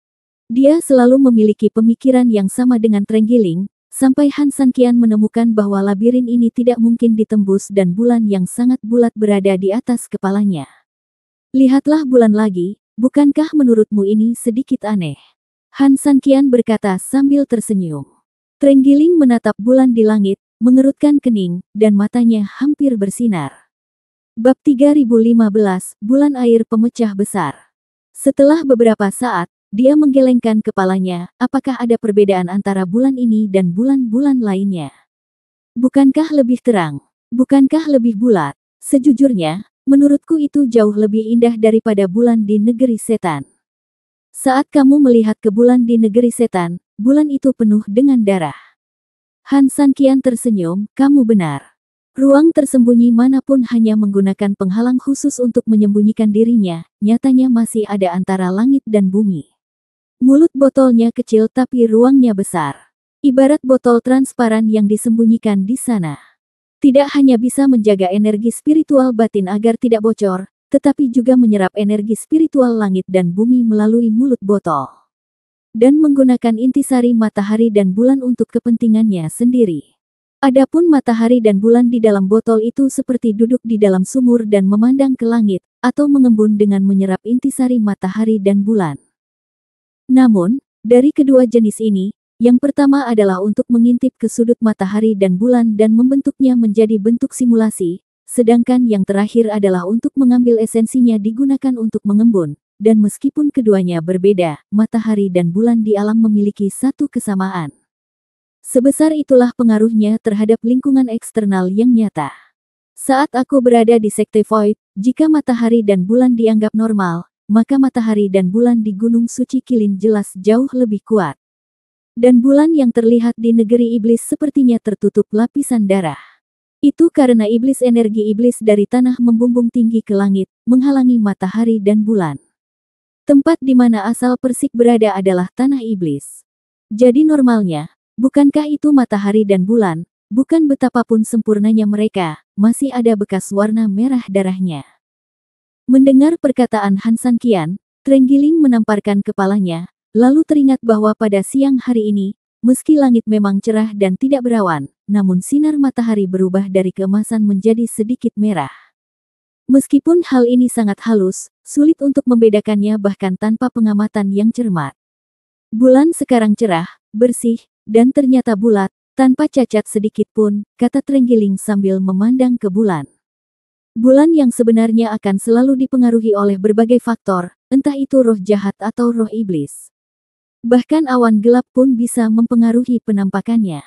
Ini seperti keindahan sejak zaman dahulu, yang selalu memiliki benang sutra. Hanya mereka yang memiliki ketidaksempurnaan benar-benar bisa disebut cantik, dan hanya dengan begitu orang bisa benar-benar mengingatnya, sedangkan kecantikan buatan semuanya sama, dan tampak sempurna di setiap incinya, tapi nyatanya saat disatukan, kamu akan merasa canggung. Inilah yang terjadi pada semua hal di dunia. Setelah mendengar penjelasan Han Sanqian, Trenggiling secara kasar mengerti, Sanqian, apa maksudmu bulan ini palsu? Su Yue Dongtian, keberadaannya sama dengan pembatas. Sebenarnya itu bukanlah fungsi tertentu yang kita bayangkan, melainkan fungsi lain. Ini di sini untuk menunjukkan jalannya kepada kita. Saat dia mengatakan itu, Han berjalan ke sisi kolam dalam beberapa langkah. Trenggiling mengikuti dari dekat, memandangi bulan yang bergetar di dalam air, menyentuh kepalanya, dan bertanya dengan bingung bagaimana cara menunjukkan jalannya. Han Sanqian tersenyum tipis, meraih tangan Trenggiling, lalu tiba-tiba melompat ke dalam kolam. Sial! Trenggiling tidak pernah menyangka Han Sanqian akan muncul entah dari mana. Dia meraung keras karena panik, dan detik berikutnya, dengan ledakan di kolam, kedua orang itu langsung jatuh ke dalam kolam. Begitu masuk ke dalam air, Trenggiling meronta-ronta dengan liar, seolah-olah ada pemilik tanah yang masuk ke dalam air dan membunuhnya, sambil terus berteriak, "Ibu mertuamu, Han Sanqian, aku akan menghidupimu sebagai kakek dan bibimu. Kamu sakit sekali, kamu melompat ke dalam air, kamu sangat tampan, dan kamu tetap tampan meskipun kamu basah, ini yang aku kenakan, kamu." Tunggu sebentar. Di tengah omelannya, tiba-tiba lelaki ini membeku di tempat, tidak terendam banjir seperti yang dibayangkannya, juga tidak basah kuyup seperti yang dibayangkannya, malah ia merasa seolah-olah sedang berdiri di darat. Melihat ke atas, ada air yang terjal di langit, dan kejernihannya terlihat samar-samar. Melihat bulan di langit, keduanya berada di dalam air, namun sepertinya tidak terpengaruh oleh air. Betapa indahnya itu dulu. Ini. Trenggiling bereaksi dan terkejut. Melihat ke belakang, dia melihat Han Sanqian melihat ke depan dengan acuh tak acuh. Melihat ke depan, dia melihat sebuah gua di terumbu. Cahaya perak menyala di dalam gua, dan ada kata-kata di pintu masuk gua, langit gua Suyue. Bab 3016, 9 Phoenix terbang bersama. Suyue Dongtian. Ini Suyue Dongtian. Melihat gua tersebut, Trenggiling sangat terkejut. Bulan ada di dalam air dan langit ada di dalam gua. Faktanya, Nona siaran memberitahu kami jawabannya dari awal, tapi pada titik ini, Han Sanqian menggelengkan kepalanya karena malu, hanya saja kami terlalu banyak berpikir. Setelah berkata begitu, mereka mengambil Trenggiling tersebut dan berjalan perlahan menuju pintu masuk gua. Ikan merah dan udang terbang berenang-renang di area sekitarnya, dan kerang-karang membuka dan menutup di bawah kaki Anda, bergoyang ke dalam, sungguh menakjubkan. Masuk. Keduanya saling memandang dan melangkah ke dalam gua. Gua itu tingginya 2 meter dan lebarnya cukup untuk dilewati 3 orang secara berdampingan. Masih ada pasir putih bersih di bawah kaki mereka, dan gelembung air masih terus naik. Setelah berjalan sekitar 10 meter, gua itu tiba-tiba terbuka, dan luasnya cukup luas hingga melampaui istana di darat. Tidak ada hiasan di dalam gua besar itu. Hanya ada 10 patung yang tersebar di mana-mana. Di antara 9 patung itu, terdapat burung phoenix emas yang sangat indah, burung merak, burung phoenix api, dan juga burung batu yang sangat ganas sehingga menarik angin. Di atasnya, ada sosok yang jelas lebih besar, dan seluruh badan terlihat lebih indah dan penuh momentum, patung besar dengan 5 warna, lin di depan dan rusa di belakang, kepala ular dan ekor ikan, anaga di punggung kura-kura, rahang burung walet, dan paruh ayam. Hanya dengan melihat patungnya, Anda dapat mengetahui bahwa benda ini bukanlah hal biasa, dan bahkan sangat mengesankan. Apakah ini Phoenix yang asli? Han Sanqian hanya bisa menghela nafas ketika dia melihat patung besar di depannya. Hanya sebuah patung yang dapat mengejutkan Han Sanqian sedemikian rupa. Han Sanqian bahkan memikirkan betapa kuatnya kejutan itu jika patung itu benar-benar muncul di hadapannya hidup-hidup. Apakah itu burung biru? Fokus Trenggiling adalah pada patung ke-8 dari 9 patung. Meskipun lebih kecil dari patung independen di tengah, namun jauh lebih besar dari 8 patung lainnya. Legenda mengatakan bahwa tubuhnya sebesar kun raksasa, dan dapat menimbulkan gelombang besar dengan lambaian sayapnya. Dikatakan sebagai yang terkuat di antara 9 burung phoenix, gumam Trenggiling. Bagaimana dengan yang putih? Han Sanqian bertanya. Burung hantu salju, Raja burung di es, tidak makan atau minum. Nafasnya berubah menjadi kabut, dan napasnya berubah menjadi salju, kata Trenggiling. Yang hijau adalah King Luan, dan di sebelahnya ada burung phoenix emas dan burung phoenix api. Burung phoenix emas itu anggun dan memiliki temperamen yang unik. Ia dapat berubah menjadi bentuk manusia. Burung phoenix api itu abadi dan dilahirkan di nirwana. Sedangkan burung merak suka memakan daging manusia dan memiliki hubungan yang sangat baik dengan burung rock yang suka makan daging naga. Yang di sana adalah Bai Ming. Ia bisa memahami ritme dan mengeluarkan suara terindah di dunia. Kesembilan putra naga semuanya berbeda dan luar biasa, tetapi bagaimana mungkin 9 anak burung phoenix tidak memimpin? Memikirkan hal ini, Han San Qian juga tiba-tiba teringat batang bumi, yang disebut naga berjongkok dan phoenix. Ngomong-ngomong, di mana saudari Xiaran? Mendengar Han San Qian membicarakannya, Trenggiling pun teringat bahwa mereka berdua tertarik dengan 10 patung itu begitu mereka masuk, namun mereka melupakan keberadaan Xiaran. Bukankah kita sudah membuat janji agar dia menunggu kita di sini? Trenggiling juga melihat sekeliling, tetapi meskipun ada ruang besar di sini, Xiaran tidak terlihat. Tapi saat mereka berdua sedang melihat sekeliling, tiba-tiba seluruh ruangan bersinar dengan cahaya perak, dan kemudian dalam sekejap, suara yang tajam namun sangat indah terdengar. Seluruh cahaya perak berubah menjadi berbagai warna, dan tempat mereka berdua berada tampak seperti dunia mimpi. Kiang. Teriakan yang lebih dahsyat terdengar, kecuali yang terbesar, 9 patung lainnya di dalam gua tiba-tiba menumpahkan kapurnya, melebarkan sayapnya dalam sekejap, dan terbang langsung ke atas gua. Astaga! Han San Qian mau tak mau berteriak kegirangan saat melihat situasi ini. 9 anak burung phoenix besar tiba-tiba membubung tinggi di lubang di atas kepala mereka. 9 warna cemerlang yang berbeda itu mempesona. Yang lebih mengejutkan lagi adalah paksaan besar dari 9 raksasa yang muncul pada saat bersamaan. Ketika seekor burung phoenix terbang, ia mengembalikan 9 burung sialan itu. Bagaimana ini tidak membuat orang tercengang saat itu juga? Bahkan Han San Qian yang berpengetahuan luas benar-benar tercengang saat ini. 9 berkas cahaya terpancar dari tubuh mereka, masing-masing membubung dan melebarkan sayapnya, berpose dengan kepala terangkat tinggi. Apa yang terjadi? Trenggiling di sebelahnya jelas ketakutan dan melihat pemandangan di depannya dengan tidak percaya. Trenggiling tidak tahu, dan Han San Qian tidak tahu. Ketika dia sedang terburu-buru dan tidak tahu harus berbuat apa, tiba-tiba, di saat paling kritis ini, mata 9 burung phoenix muda perlahan terfokus pada keduanya. Dari mereka, saat melihat ini, Han San Qian dan Trenggiling Chen semuanya mundur tanpa sadar. Bab 3017 Bencana Phoenix. Saya setuju, ini sangat menegangkan. Trenggiling mau tidak mau menelan ludahnya dan berkata dengan lembut di sebelah Han San Qian. Han San Qian tidak jauh lebih baik. Pada saat ini, ada bekas keringat dingin di dahinya. Entah kenapa, ketika 9 burung phoenix muda menatapnya pada saat yang sama, bahkan dia merasakan paksaan yang tidak terlihat. Dia begitu terdesak, bahwa dia tidak bisa bernapas. Mungkin, inilah aura binatang purba. Melihat Han San Qian juga sedikit gugup, Trenggiling teringat bahwa Han San Qian harus mengandalkan dirinya sendiri dalam kondisinya saat ini. Oleh karena itu, dia menelan ludahnya lagi dan dengan paksa menghibur, tidak apa-apa, jangan khawatir, meski terlihat sedikit menakutkan. Tapi bukankah kita tamu Tao Ziyuan? Mereka tidak akan menyerang kita. Han San Qian mengangguk, dia setuju dengan apa yang dikatakan Trenggiling. Namun detik berikutnya, Han San Qian berteriak dengan marah, persetan denganmu. Segera setelah itu, dia berbalik ke samping dan menghindar.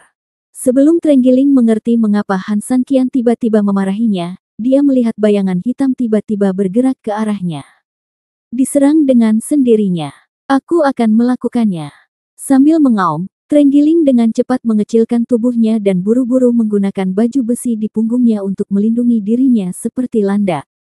Meski bergerak terlalu cepat dan menghantam tanah dengan keras, rasa sakitnya jelas tidak seberapa dibandingkan dengan nyawanya. Wow! Meskipun yang satu bersembunyi dan yang lainnya melawan dengan baju besi, saat bayangan hitam lewat, angin kencang yang dibawanya masih meniup Han San Qian dan Trenggiling berulang kali, dan mereka tidak berhenti hingga jarak mereka puluhan meter. Setelah pukulan selesai, kedua orang itu menunggu beberapa saat dan tidak melihat reaksi apapun, lalu perlahan mengangkat kepala seperti kura-kura. Ketika melihatnya, mereka saling memandang. Di mana mereka berdua berada sekarang? sebuah jurang besar dengan lebar sekitar setengah meter dan kedalaman setengah meter terukir di tanah. Untungnya, ia mengelak dengan cepat. Bukankah kamu bilang kamu tidak akan memukul kami? Han Sanqian berteriak pada Trenggiling. Bagaimana saya tahu kenapa mereka memukuli kita? Trenggiling menjawab dengan keras dan tertekan. Namun saat mereka berdua selesai berbicara, burung rok itu berbalik dan menukik ke bawah lagi seperti elang yang sedang berburu mangsa.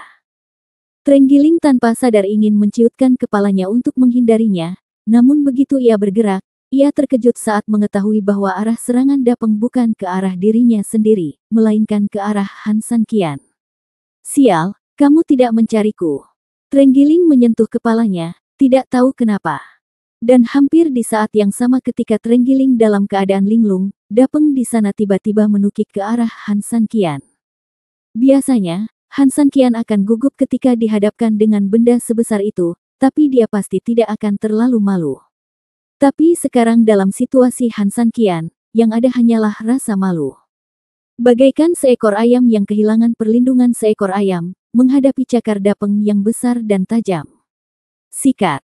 Han Sanqian berbalik hampir tanpa sadar, dan cakar tajam burung itu tiba-tiba lewat kurang dari 1 sentimeter dari sisinya dengan kecepatan yang sangat cepat.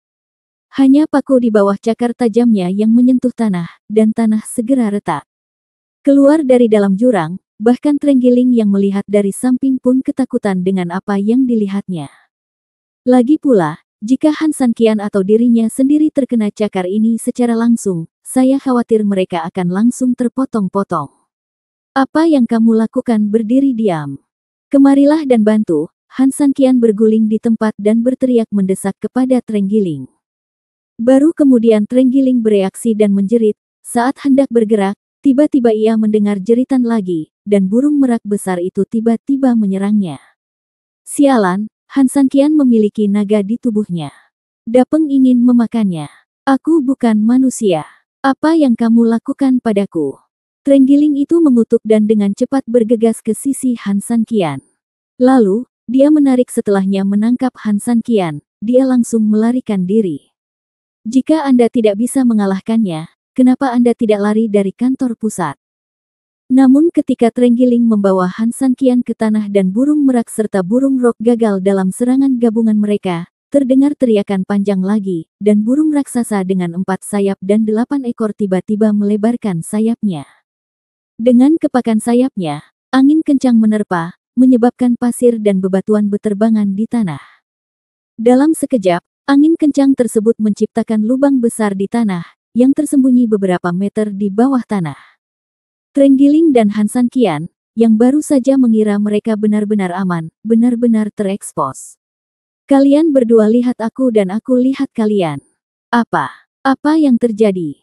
Bab 3018 pohon besar benar-benar menarik angin. Wow! Pada saat ini, dengan 2 raungan, bayangan hitam burung merak dan burung rok tiba-tiba menyerang lagi. Bahkan berbeda dengan sebelumnya, kali ini keduanya terlihat sangat marah karena serangan sebelumnya gagal, tidak hanya mempercepat, namun cakar di tangan mereka juga semakin lebar. Dodge! Keduanya saling memandang hampir bersamaan, saling berteriak, lalu berlari cepat ke kedua sisi. Ledakan. Hampir segera setelah mereka berdua melarikan diri, 2 burung besar sudah menyerang di tempat yang sama di mana mereka berada. Yang ada hanya ledakan. Meski keduanya berhasil lolos, gelombang kejut yang sangat besar masih langsung menjatuhkan mereka. Beberapa meter. Aku akan mencekiknya. Trenggiling itu jatuh ke tanah, menutupi perutnya dengan tangan, tampak tidak nyaman. Dia seperti ini, dan Han Sanqian tidak jauh lebih baik, dia meringkuk di tempat, dan punggungnya terkena gelombang ledakan hingga dia hampir kehilangan kesadaran. Tapi saat ini, Han Sanqian tidak punya waktu untuk mempedulikan hal ini. Dalam sekejap mata, kedua burung besar itu telah kembali ke udara. Detik berikutnya, Han Sanqian tidak melakukan apa yang dia pikirkan, dan berteriak pada Trenggiling, menahan kekerasan. Karena kesakitan, dia bangkit dan bersembunyi di tempat lain. Meski tubuh tidak bisa bergerak, namun kewaspadaan dan antisipasi pertempuran yang kuat tidak akan hilang karena tubuh menjadi berkarat. Han Sanqian secara kasar dapat memprediksi lintasan pergerakan 2 burung besar dan serangan selanjutnya. Benar saja, saat Han San Qian meraung keras dan mereka berdua melarikan diri, kedua burung besar itu berbalik lalu berputar dan bergegas ke depan. Sialan, Han tua, tidak ada cara untuk terus seperti ini. Kamu bisa bersembunyi untuk sementara, tapi kamu tidak bisa bersembunyi seumur hidup. Trenggiling itu terhuyung dan berlari kembali ke Han San Qian, berkata dengan cemas. Tentu saja, bersembunyi bukanlah solusi jangka panjang, dan Han San Qian tentu saja mengetahui hal ini. Jangan lupa, kita tidak hanya menghadapi 2 burung phoenix, tapi 9, kata Trenggiling cemas. Han San Qian melirik ke 7 burung phoenix lainnya yang melayang di atas kepalanya, dan hatinya dipenuhi rasa dingin. Ya, ini bukan hanya 1 atau 2, tapi 9 ekor. Rumah bocor dan hujan turun sepanjang malam. Bukankah itu situasi saat ini? Meskipun orang-orang itu masih di udara, siapa yang tahu jika mereka tiba-tiba mengambil tindakan kapan saja seperti Zhao Feng? Bagaimana dengan gerakan berbahaya? Han San Qian mengertakkan gigi dan menatap Trenggiling. Apa yang ingin kamu lakukan lagi? Seperti yang kamu katakan, bersembunyi bukanlah pilihan. Karena mereka ingin menyerang kita satu persatu, kita akan bermain dengan mereka dan mengalahkan mereka satu persatu. Begitu dia selesai berbicara, Han San Qian berbalik dan melirik keduanya. Posisi burung besar, merasa dingin di hatinya, dia menghunus pedang gioknya dan mendorong Trenggiling itu menjauh dengan satu telapak tangan, minggir dan dengarkan perintahku. Trenggiling mundur beberapa langkah dan mengerutkan kening, apa yang ingin kamu lakukan? Han San Qian tidak berkata apa-apa, memegang pedang giok dan menatap kedua burung besar itu dari dekat. Kiang, Kong. Kedua burung besar itu berbalik dan melihat Han San Qian berdiri di sana dengan senjata di tangan. Mereka meraung marah dan bergegas menuju Han San Qian. Pada saat ini, Han San Qian mengatupkan giginya, matanya seperti dewa, dan dia memegang pedang panjang di tangannya, menunggu dengan gugup. Dekat, dekat, semakin dekat. Sekarang, Trenggiling, ayolah. Dengan raungan marah, pedang panjang Han San Qian di tangannya tiba-tiba menutupi dadanya, langsung mengenai cakar tajam burung rok yang terbang ke arahnya. Oh! Trenggiling juga tiba-tiba terbangun. Dia mengerti bahwa Han San Qian sengaja menggunakan tubuhnya untuk menahan serangan Dapeng. Tujuannya adalah untuk menunda aksinya, dan dia harus memanfaatkan kesempatan ini untuk mengalahkan Dapeng sepenuhnya. Serang Rock. Namun bahayanya juga sangat tinggi, karena mampu menahan Dapeng atau tidak itu soal lain. Kuncinya serangan Peacock akan terbuka sepenuhnya, yang mungkin seperti kehilangan nyawanya di tangan Han San Qian. Lagi pula, mereka berdua baru saja melihat dengan jelas cakar tajam kedua burung besar ini. Namun, sekarang Han San Qian telah memutuskan untuk melakukan ini, anak panahnya sudah siap dan dia tidak punya pilihan selain menembak. Sambil mengertakkan gigi, Trenggiling berteriak keras, mengumpulkan seluruh kekuatannya, dan langsung menyerang Dapeng yang sudah lebih dulu menyerang Han San Qian. Bab 3019 Gagak Emas Dapeng. Hampir di saat yang bersamaan, Han San Qian dan Dapeng juga bertabrakan. Meski pedang giok terpasang kokoh di depan cakarnya, namun kukunya yang panjang masih langsung menusuk tubuh Han San Qian. Seluruh tubuh Han San Qian bahkan lebih. Dia adalah didorong mundur beberapa meter, menyebabkan 2 tanda tarikan panjang di tanah. Han San Qian mengatupkan giginya dan wajahnya berubah bentuk. Bahkan dengan kekuatan yang besar, dia masih merasa seluruh tubuhnya hancur ketika dihadapkan pada hantaman Dapeng seperti itu. Namun yang jelas, yang paling menyakitkan bukanlah itu, melainkan burung merak yang datang hampir bersamaan. Untungnya, di sisi lain, Trenggiling juga menggunakan seluruh kekuatannya untuk menghantam Big Bang. Ledakan, ledakan. Kedua orang itu mengeluarkan suara teredam satu demi satu. Setelah suara teredam pertama, Han San Qian terbang seperti kelereng dipegas.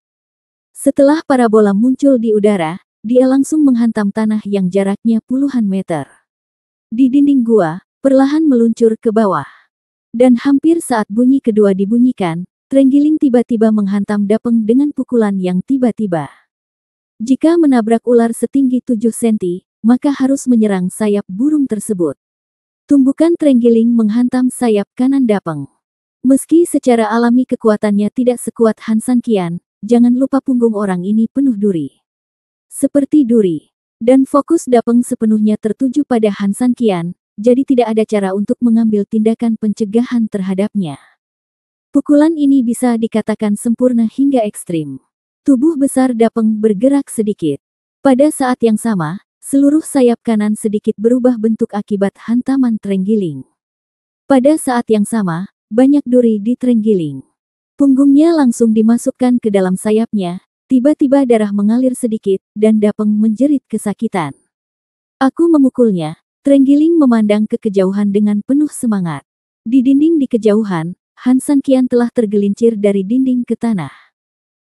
Dampak besar dari benturan tersebut tidak hanya membuatnya merasakan organ dalamnya berputar, membuatnya sangat tidak nyaman, tetapi yang lebih penting, saat ini, tubuh Han San Qian bahu kanannya hampir hanya tersisa tulang putih, dan daging di tangan dan bahunya telah dicakar begitu keras hingga hanya sebagian daging yang masih nyaris tidak tersambung. Di bagian dada, armor misterius abadi juga langsung pecah, dan Han San Qian bahkan bisa melihat luka berdarah besar di perutnya. Dia menatap tajam ke arah dua burung besar di kejauhan, apakah dia salah perhitungan? Bisakah baju besi misterius abadi dan baju besi giok es yang paling keras sekalipun tidak mampu menahan cakar tajam kedua burung besar ini? Yang awalnya terpikir olehnya adalah menggunakan insting tubuhnya sendiri sebagai senjata sakti.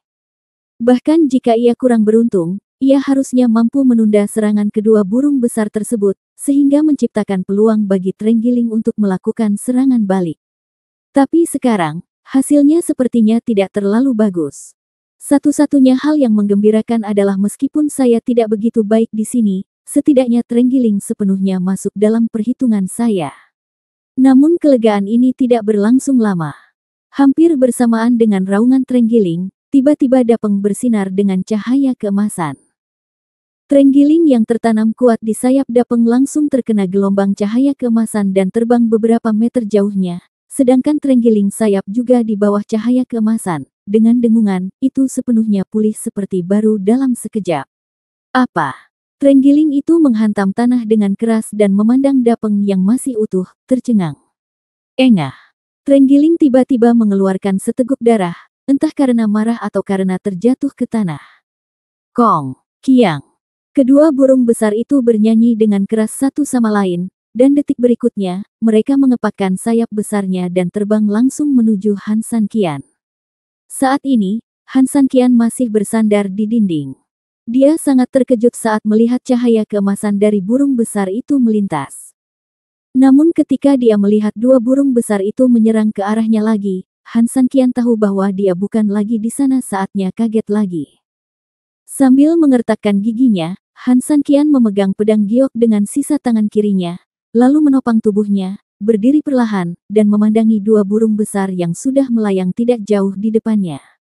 Tidak ada rasa takut di matanya. Dia hanya memandangnya dengan ringan. 3000.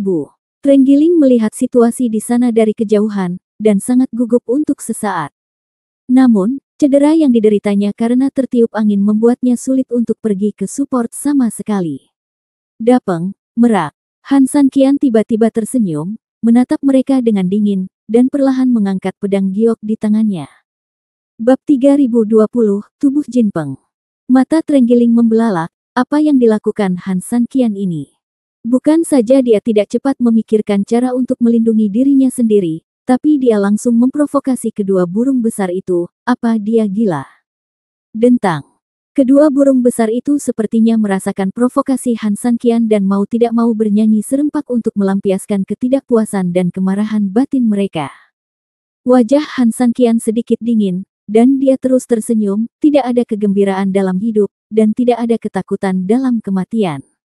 Saya tidak tahu apakah sejarah terulang kembali, atau hidup saya singkat. Ayolah. Dengan lambaian pedang panjangnya, Han San Qian mengambil posisi bertarung. Kalaupun dia mati, dia akan menerimanya. Setidaknya perlakuan terhadap merak dan Dapeng sudah cukup baginya. Ada rumor di zaman dahulu kala bahwa seorang Buddha ditelan burung merak dan keluar dari perutnya karena putus asa. Karena amarah dalam hatinya, ia ingin membunuhnya, namun karena ia takut burung merak itu adalah anak burung merak. Phoenix asli, dia akan menyakitinya seolah-olah dia adalah ibunya, jadi dia tidak punya pilihan selain membunuhnya. Menimbang pro dan kontra, untuk memuji dia bisa dinobatkan sebagai Raja Merak Dinasti Ming, dan satu sama lain akan menemukan langkah-langkah untuk diikuti. Setelah Dapeng mendengar berita tersebut, akibatnya menjadi tidak menguntungkan. Dia bergegas ke langit untuk membalaskan dendam saudara perempuannya dan membunuh semua dewa dan Buddha di langit. Buddha memimpin kitab Buddha dari semua makhluk hidup untuk bertarung selama beberapa hari dan akhirnya menangkapnya dan menamainya Raja Dapeng untuk mengakhiri masalah ini. Sang Buddha dapat mengalami malapetaka dari dua hal ini, dan Han San Qian juga mengalaminya sekarang, dan itu adalah hal yang wajar. Memikirkan hal ini, saat dua burung besar itu menyerang, Han San Qian mencibir di wajahnya, bahkan jika aku mati, aku harus menyeret kalian berdua di punggungku. Bangunkan untukku. Ledakan. Han San Qian berteriak dengan marah, cahaya keemasan dan energi hitam di tubuhnya meledak pada saat yang sama, perasaan senang sesudahnya menyapu, dan detik berikutnya, pedang giok di tangannya berdengung dan cahaya mengalir, dan langit menyala dan roda bulan muncul pada saat yang bersamaan. Detik berikutnya, Han San Qian seperti seberkas cahaya dan bayangan, menembak langsung ke arah dua burung besar itu. Apakah orang ini putus asa untuk hidupnya? Melihat keberuntungan langsung Han San Qian, Trenggiling terkejut sekaligus sangat khawatir, karena ia tahu betul apa yang setara dengan keberuntungan dalam situasi Han San Qian saat ini. Namun, jika saya adalah Han San Qian, saya khawatir saya akan melakukan hal yang sama. Lagi pula, keduanya tidak punya pilihan lain sekarang. Kong, Qiang. Melihat Han San Qian berlari ke arahnya, kedua burung besar itu tersulut dengan niat bertarung atau sangat marah. Mereka berteriak serempak, berpencar di udara, dan langsung menyerang Han San Qian. Bertarung 2 lawan 1. Menghadapi dua lawan yang sangat kuat, Han San Qian hampir tidak ragu-ragu dan langsung mengerahkan seluruh energinya untuk menyerang Dapeng. Pada saat yang sama, dia menggunakan pedang Dewa 72 arah di tangannya untuk menggerakkan roda bulan api surgawi untuk menyerang secara langsung. Qiang. Dapeng meraung marah dan melebarkan sayapnya. Ribuan bulu tiba-tiba muncul di bawah sayap, dan menyerang seperti anak panah. 3772 pedang ilahi Han membuka jalan, dan baju besi misterius abadi dan baju besi giok es di tubuhnya menggunakan energi nyata untuk mendesak mereka. Bergerak maksimal, tidak hanya kalah menyerang, tapi juga bertahan dengan kokoh. Pada saat dia menerobos hujan panah, pedang giok maju ke depan, dan api langit dan roda bulan berubah menjadi dua aliran cahaya, menyerang secara bersamaan dari kiri dan kanan. Tetapi ketika Han San Qian hendak berhasil, sayap batu itu sedikit digerakkan. Detik berikutnya, bentuk aslinya telah menghilang di depan matanya dan muncul ratusan meter jauhnya.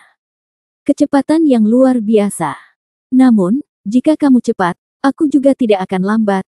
Han San Qian berteriak dingin, cahaya keemasan bersinar di tubuhnya. Dia memindahkan langkah ilahi Taiksu di bawah kakinya, dan dia memegang pedang giok dan menyerang lagi. Mulut emas Dapeng terbuka, dan api tiba-tiba menyerbu masuk, langsung menelan Han San Qian yang bergegas ke depan. Namun, sesaat, aliran cahaya melintas, dan Han San Qian bergegas keluar dari api. Dalam kobaran api, Han San Qian telah mengaktifkan 5 elemen batu ilahi. Dengan satu suntikan, 5 elemen dibalik, membantu Han San Qian menahan api dari Dapeng. Dapeng tertegun sejenak. Dia tidak tahu bagaimana Han San Qian bisa keluar dari api tanpa terpengaruh. Ketika dia kehilangan akal sehatnya, Han San Qian telah memukul kepalanya dengan pedang giok. Dapeng tiba-tiba panik, namun saat ini dia tidak punya pilihan lain selain buru-buru berbalik untuk menghindarinya. Tapi kecepatannya cepat, dan Han San Qian yang mengaktifkan Taiksu Divine Step juga tidak lambat. Ketika pedang giok menghantam udara, api langit dan cakram bulan juga datang dari sisi kiri dan kanan, kembali ke kedua sisi pedang. Menuju ke arah Rock. Ledakan. Dengan suara yang keras, pedang tersebut langsung membelah sayap Dapeng.